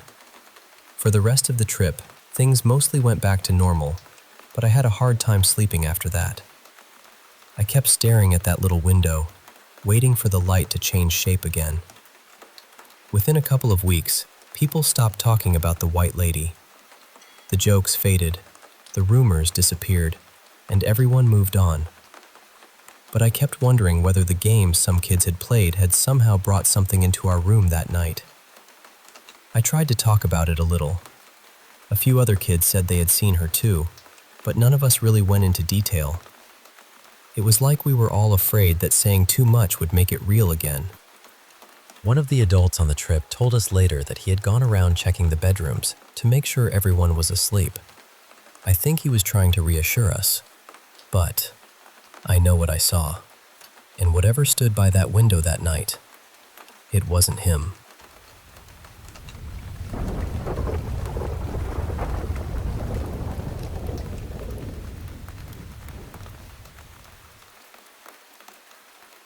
I was still pretty young when this happened, not long after I came out of foster care. My family had just moved into this apartment complex called Elmdale Place in El Reno. It was one of those places that was actually affordable, and for me, my brother, and my two sisters, it felt like we finally had enough room to breathe. But almost right away, something about my bedroom felt wrong. Every night, after the lights went out, I would see these red eyes on the wall beside my closet. They didn't have a body, no shadow, no shape, no face, just two flat, red, glowing eyes, almost like they were being projected onto the wall. The strange part was, my room was completely dark. There wasn't any light coming in from outside, no nightlight, nothing, just darkness and those eyes. And they blinked. Not randomly either. They copied me. I remember testing it because, even as a kid, I was trying to make sense of it. I would blink one eye, then the other. I would wink in little patterns just to see what would happen, and those eyes would do it right back. My sisters saw them too, in their room. They had their own pairs of eyes, separate from mine. I never stayed in there long enough to find out if theirs copied them the same way, because honestly, I didn't want to know. There was also this small tree outside my window. It wasn't big enough to be scary on its own, but every time I stepped into my room, it would start tapping and banging against the glass. If I stepped back out, it stopped. I tested that too. I would walk in, it would start. I would walk out, it would stop. Over and over again. One night, I got so scared that I asked to sleep in my mom's room. We both walked to my doorway, and I just broke down crying. I pointed at the wall and told her I couldn't go get my blanket because the thing was staring at me. I begged her to grab it for me, but she wouldn't. I remember looking at her face and realizing she was scared too. She tried to hide it, but I could tell. She was uncomfortable, frozen almost. So I ran in myself, grabbed the blanket, and slammed the door behind me as I came back out. My mom's room never had the eyes. It was always totally dark in there. But it still felt awful, heavy, dreadful, like the darkness in that room had its own weight. I didn't understand that feeling as a kid, and honestly, I still don't fully understand it now. Back then, because I was so young and didn't know what else to call what I was seeing, I gave the eyes names. I called one Invisible Giraffe and the other Invisible Zebra. I know that sounds strange, but when you're little, your brain tries to make scary things feel less scary. About 6 months after we moved in, we came home one day and our bedrooms had been rearranged.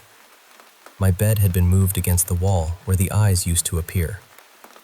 For the first week, I kept waiting for them to come back. I didn't trust that they were really gone. But they never showed up again. And that wasn't the only thing that changed. The tree stopped hitting my window. My sisters stopped seeing the eyes in their room too. It was like whatever had been there just vanished after the furniture was moved. Years later, when I was older, I started looking into the apartments. I found out that in 2009, a family had tragically died there in a really horrible way. I've never been able to stop connecting that to what I saw as a child. I don't know for sure what those eyes were. I don't know why they copied me, or why moving the beds seemed to make everything stop. But I know what I saw. It has stayed with me my whole life, tucked away in the back of my mind like a door I don't really want to open. Sometimes I think about going back, just to see if I can feel anything there again. But another part of me knows I probably shouldn't mess with something I don't understand. So I'm asking now, has anyone else ever seen red eyes watching them in the dark? Especially eyes that blinked when you blinked? Because I would really love to know that me and my siblings aren't the only ones who experienced something like this.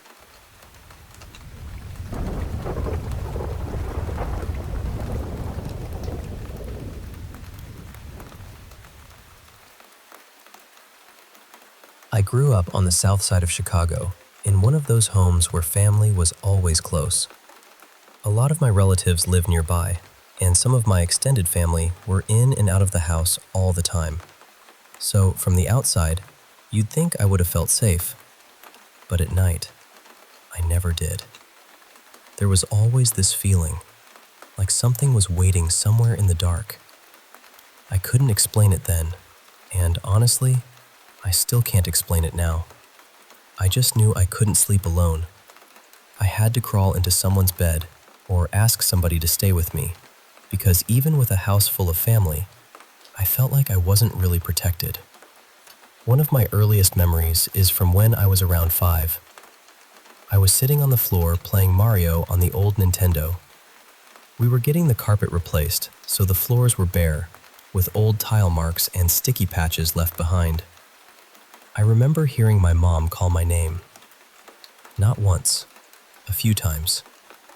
Her bedroom was right across the hall, so I got up, went over, and asked her what she needed. She looked confused and said, "I didn't call you, baby." And that was it. I went right back to my game. At that age, I didn't really sit there and think, "That's strange." But it stayed with me. Out of everything from my childhood, that little moment is still sharp in my mind. My grandpa Harold was deeply religious. He had worked as a roofer for over 40 years before retiring. He'd come up to Chicago from West Virginia and bought that house back when my mom and her brothers and sisters were kids, sometime in the 60s. So the place had history. It was a family house, the kind with old stories tucked into the walls. And I'd heard some of those stories from my older relatives. But I didn't really believe them. You know how it is. Somebody tells you something strange happened, and your mind immediately starts building escape routes. Maybe it was the pipes. Maybe it was a dream. Maybe someone was playing a prank. I did that with their stories, and I've tried to do that with mine too. But some things don't give you enough room to explain them away. One night, I was sleeping in my mother's bed when something woke me up. I sat straight up so suddenly that it woke her too. She asked me what was wrong, and I told her, "Grandma said goodbye." That was all I said. My grandmother usually made breakfast for everyone on the weekends, but that morning she didn't come down. We waited for a while. I don't know why. Maybe everyone was hoping she was just tired. Maybe nobody wanted to be the first person to say what they were afraid of. Eventually, they found her. She had passed away in her sleep from a massive heart attack. My mom asked me about that moment many times over the years, but I never had much more to give her. I don't remember a full dream. I don't remember seeing my grandmother standing there or hearing a long message. I only remember waking up, sitting straight up in bed, and saying, "Grandma said goodbye." Sometime after that, I was scared one night and went looking for somewhere to sleep. I ended up crawling into my grandpa's bed. His room always felt heavy, but not in a bad way at first. It was full of religious pictures and statues. Jesus, Mary, saints everywhere. He had Bibles stacked around, different versions, and a bunch of books too, mostly old thrillers and worn paperbacks. He was a devout Catholic, the kind of man who opened the local church every morning. He helped set things up, prayed at the altar, and people trusted him with the keys because he never missed a day. So, in my mind, his room should have been the safest place in the house. But that night, I woke up, and I felt this pull toward the closet. That's the only way I can describe it. It wasn't curiosity. It didn't feel like my own idea. It was more like something inside me had been tugged by a string, and I had to look. So I did. My eyes had already adjusted to the dark, so I could make out the shape of the room. The dresser, the walls, the door. But the closet was different. It was black. Not regular darkness, not shadows. It looked like a hole had opened in the room, and inside that blackness were two red eyes. They weren't glowing exactly, but they were there, blurry around the edges, a little slanted, floating almost. I couldn't tell what they were looking at. They didn't even seem fixed on me. They were just hanging there in that dark, staring into nothing. I felt all the fear hit me at once. I laid back down, squeezed my eyes shut, and didn't move. I didn't scream. I didn't wake anyone. I just froze there under the blankets until eventually, somehow, I fell asleep again. The part that still bothers me most is what happened later. When I woke up, the house was empty. Everyone was gone. So whatever that was, I had slept in that room with it for who knows how long, completely alone. And that thought scares me even more than seeing the eyes. Years later, my mom told me she had her own experiences in that house growing up. The one I remember most is her saying something grabbed her through the wall while she was sleeping. She didn't talk about it dramatically. She said it so casually that I almost convinced myself it had to be some sibling prank or half-asleep confusion. That's what I always tried to do, find the reasonable explanation. But some rooms in that house never felt reasonable. My sister's room was one of them. I hated being in there. It always felt like something was watching from a corner you couldn't quite see. I never slept in that room, not once. And even now, when I think back on that house, I don't remember it as just a childhood home. I remember it as a place that held its breath at night.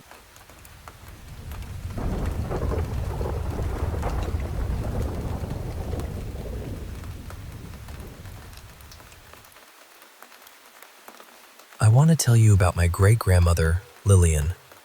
She was one of those people who seemed to carry softness with her, even after life had given her more than enough reasons to become hard.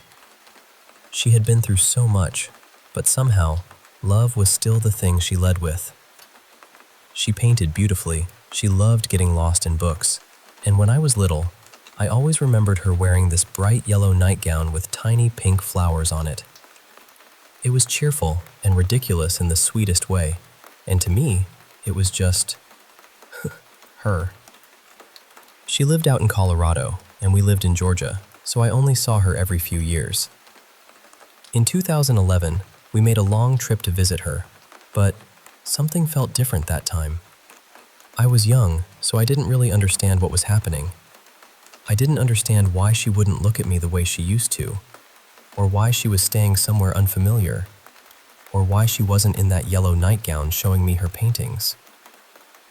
A few days after we got home, she passed away from dementia. Watching what that illness did to her was one of the hardest things I've ever had to witness. Afterward, her son began going through her belongings and sending us the things she had left behind. I received her old art box, still full of unfinished paintings, and a jewelry box she had owned since she was a girl. At the time, I had no idea how much those things would come to mean to me. For a few months, nothing really happened. We were just grieving.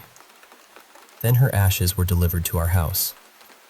Her son couldn't bear to keep them, and he said he felt like she needed to be with us. So my mom placed the urn on a large bookshelf in our living room, tucked behind some of Lillian's favorite books. That night, after I had finally unpacked her jewelry box and looked through her art, I had a dream about her. In the dream, it was Christmas morning. My mom was in the kitchen making breakfast. My brother and I were playing with new toys, and my great-grandmother was there with us, calm and familiar, like she had never left. At one point, she went upstairs to get something. Then I woke up because I felt a hand touch my leg. It was warm, not frightening at all. It felt like someone had sat gently at the end of my bed and rested their hand there, just to comfort me. The next morning, I told my mom right away. Before I could even finish, she started crying. She told me that earlier that morning, while she was making breakfast, she saw a blur of yellow and pink rush up the stairs. We both knew what that meant. The nightgown. A few weeks later, my brother was having friends over for a sleepover. The night before, my mom had a dream about Lillian too. In the dream, they were arguing. My mom couldn't remember what the argument was about, but she woke up crying. That morning, she came into my room to wake me up so I could help clean. As we walked downstairs, we stopped cold. There were books scattered all over the floor in front of the bookshelf. But not just any books. Only the books that had been sitting directly in front of Lillian's ashes. Her favorite ones. They weren't just tipped over either. They were a few feet away from the shelf. Nothing else had moved. Not the other books, not the urn, not even the dust nearby. We had a cat, but there was no way the cat could have caused that kind of mess so precisely. We just stood there, staring. Then, while we were putting the books back, we heard music upstairs. It was coming from my room. From the jewelry box. The strange thing is, I didn't even know it played music. I had opened it before, turned it around, tried the little crank, even tapped it gently, but it had never made a sound. And there it was, playing on its own. Months later, my mom, my brother, and I took a trip to Florida. We were going to see family and spend time at the beach, but before we left, my mom brought Lillian's ashes with us. Her husband, my great-grandfather, was buried in a family cemetery there, and my mom wanted to bury some of her ashes with him so they could be together again. The day we drove to the cemetery, it rained heavily the entire way. For almost an hour, it just poured. But the moment we reached the cemetery entrance, the rain stopped. The sun came out like nothing had happened. We walked around for a while, cleaned the area, and let ourselves feel everything we had been carrying. Eventually, I went back to the car, got the urn, and placed it on my great-grandfather's grave. And this is the part I struggled to believe myself for a long time. When I set the urn down, I sat beside it, and everything around me seemed to soften. I didn't pass out exactly. I was still awake, but I felt far away, almost like I had slipped into another room without moving. I started hearing voices, faint at first, then clearer. Then I saw them. My great-grandmother and my great-grandfather were standing together in front of an old wooden window. There was a red curtain moving lightly in the breeze. They were laughing and crying at the same time, talking like two people who had been apart for years and finally had all the time in the world to catch up. I couldn't understand every word, but I could feel what it was. Relief.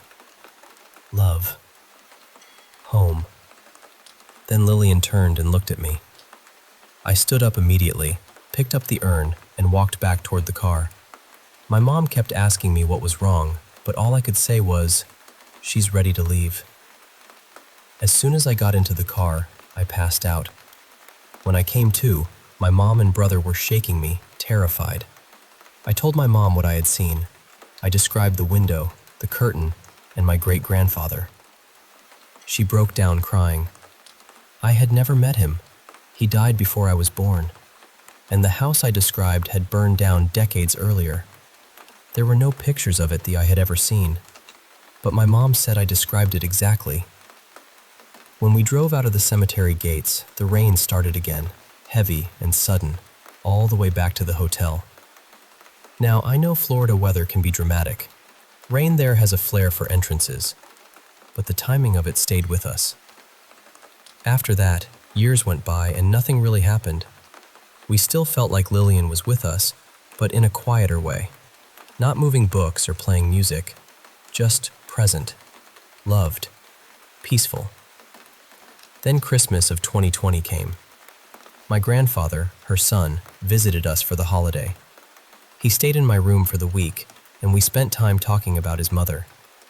We showed him her paintings hanging around the house, remembered her stories, and just held on to the good parts. When it was time for him to leave, my mom and brother drove him to the airport, and I stayed home alone. The house was completely quiet. Then I heard it. The jewelry box started playing. I called my mom right away and told her to put me on speaker because I had something I needed my grandfather to hear before he got on the plane. I held the phone up to the jewelry box and let it play. When the music stopped, I told him, "That was your mom's jewelry box. It hasn't made a sound in years, not until today." And honestly, I think that was her way of saying goodbye. Or maybe not goodbye. Maybe just, "I'm still here. I heard you. I love you."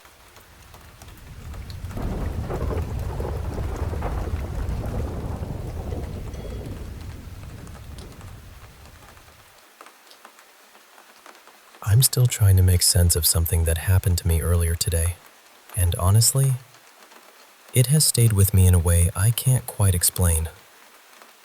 I was sitting in a park in London, right by this small pond, just taking in the kind of sunshine we don't get very often. There were people around, nothing unusual happening, just a normal afternoon. While I was sitting there, I came across a comment under a video about love. It said, "Don't fall in love with the love you give. Fall in love with the love you receive." And for some reason, that hit me hard. I've been going through something with a girl lately, and that quote felt almost too close to what I've been feeling. So I screenshotted it and sat there with it for a moment. Then, maybe 2 or 3 minutes later, a woman walked up to me. She was probably in her late 30s or early 40s, not very tall, with short light brown hair. She had on a dark olive top, a black skirt, sunglasses, and she was carrying a small handbag. She stopped near me and said, "Hi." At first, I wasn't even sure she was speaking to me, so I didn't answer right away. Then she sat down beside me on the bench and said, "Can I ask you something?" I said, "Sure." She had a soft accent, maybe Australian, maybe New Zealand. I couldn't quite place it. Then she looked straight at me and asked, "What do you think love really is?" I didn't know what to say. I mean, I had literally just been thinking about love. I had just saved that quote. And now this complete stranger was sitting beside me, asking me the exact kind of question that was already circling around in my head. Then she took off her sunglasses. She had pale green eyes, and there was something slightly unusual about the way she looked at me. Her eyes didn't focus in the same direction, and I'll be honest, it startled me a little. Not because I wanted to judge her, but because the whole moment already felt strange, and that detail made it feel even more unreal. I remember sitting there, trying to stay calm, but inside I was nervous. My thoughts were racing. Was she flirting with me? Was she doing some kind of social experiment? Was there a camera somewhere? Was this for TikTok or YouTube? But my mind just went completely blank. So all I could say was, "Sorry, I don't know." She didn't seem disappointed. She just gave me this gentle look and said, "That's okay. I just wanted to tell you that everything is going to be all right, and you're not alone." Then she stood up, put her sunglasses back on, and walked away quickly, back in the same direction she had come from. She went down a path that led toward a wooded area.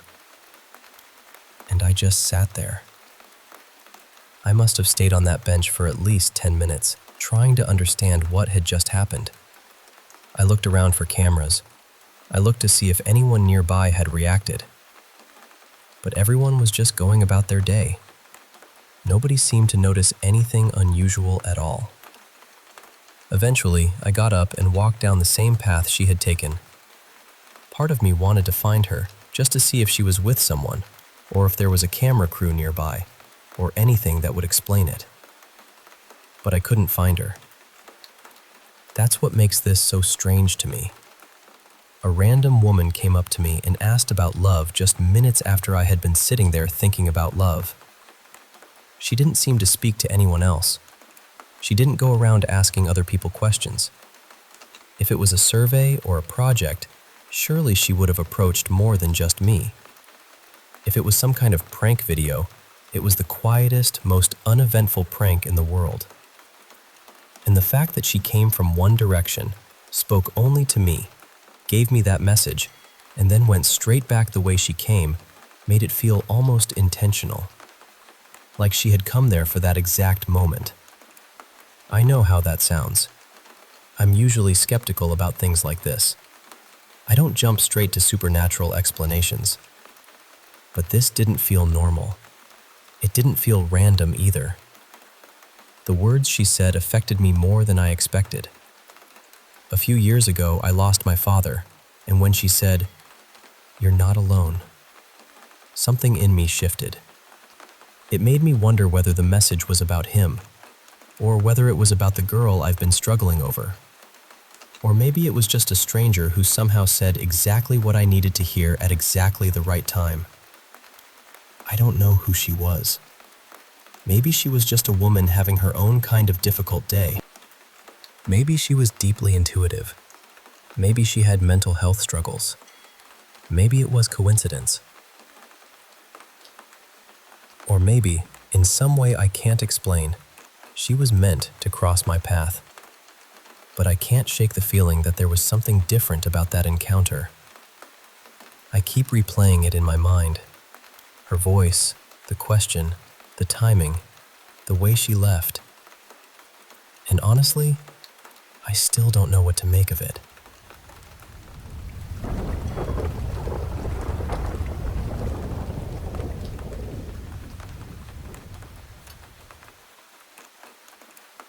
I guess the best place to start is by saying that I've always had shadow people, spirits, or whatever you want to call them around me. I've lived in 3 different houses, and something happened in every single one. The first house, I'll call it House Elm, was where it started. I was really young there, and honestly, I was going through a lot at the time. For years, I told myself I probably imagined most of it, or that maybe I was just being dramatic because I was a kid. But I remember hearing people when no one was there. Sometimes animals too. I'd see shadowy figures, and my bedroom door or closet door would open and close on their own. My mom remembers things I don't even fully remember. She says I used to stand in one specific corner of the room, talking to empty air. Sometimes I'd hug the air there too, like someone was standing right in front of me. What I do remember clearly is the feeling, that heavy, stomach-sinking dread that came from that corner and from my closet. It felt wrong, even before I had words for it. When I was a little older, I went to a sleepover, and because we were teenagers and thought we were untouchable, we messed with a Ouija board. Whatever came through said it knew one of us and called itself V. After that, things at home got worse.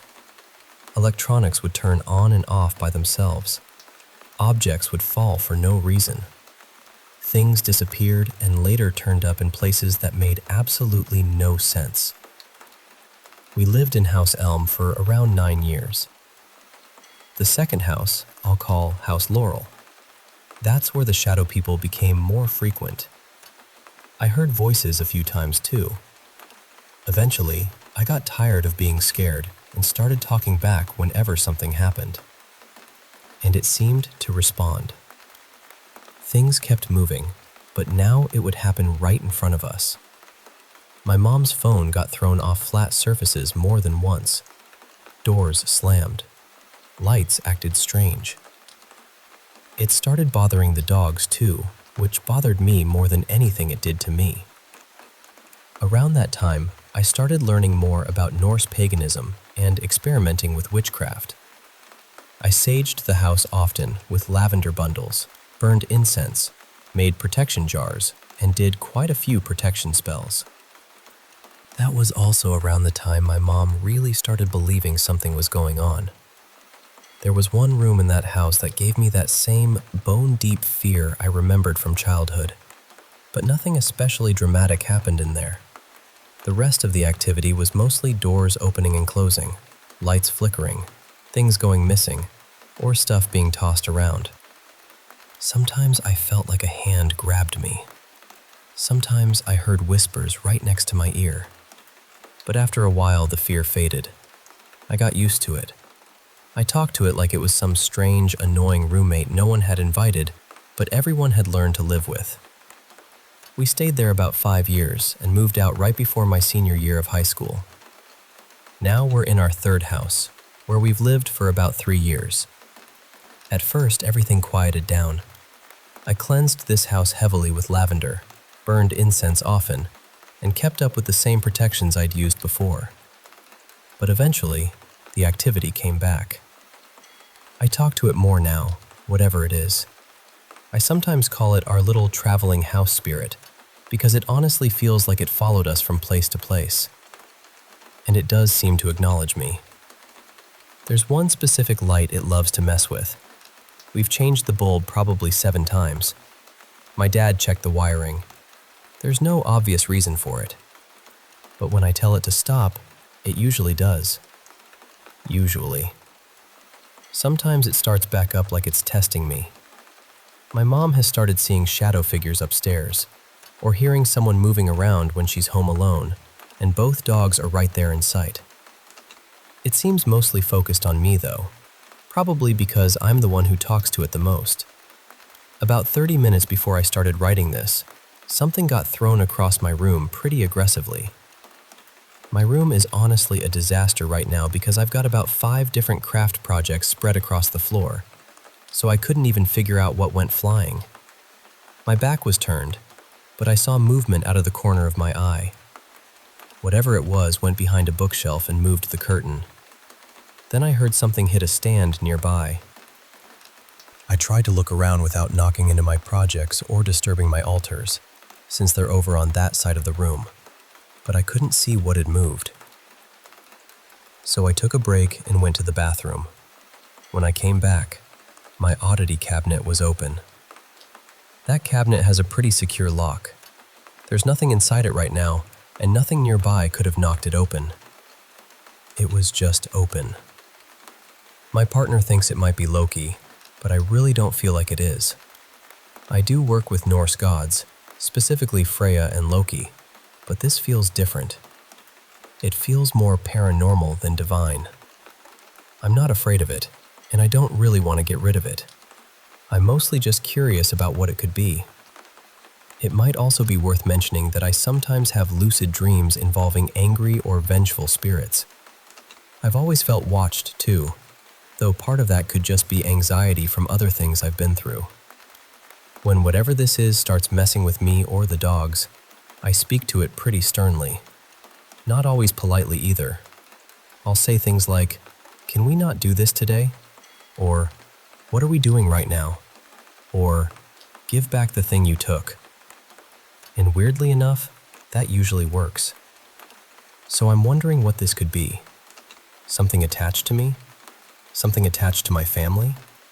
A house spirit that decided to follow us? I don't know. I'm not Christian, and I'm not looking for advice about turning to anyone's God. I believe in all gods, but I have my own path and my own practice. Mostly, I just want to understand what has been walking beside me all these years.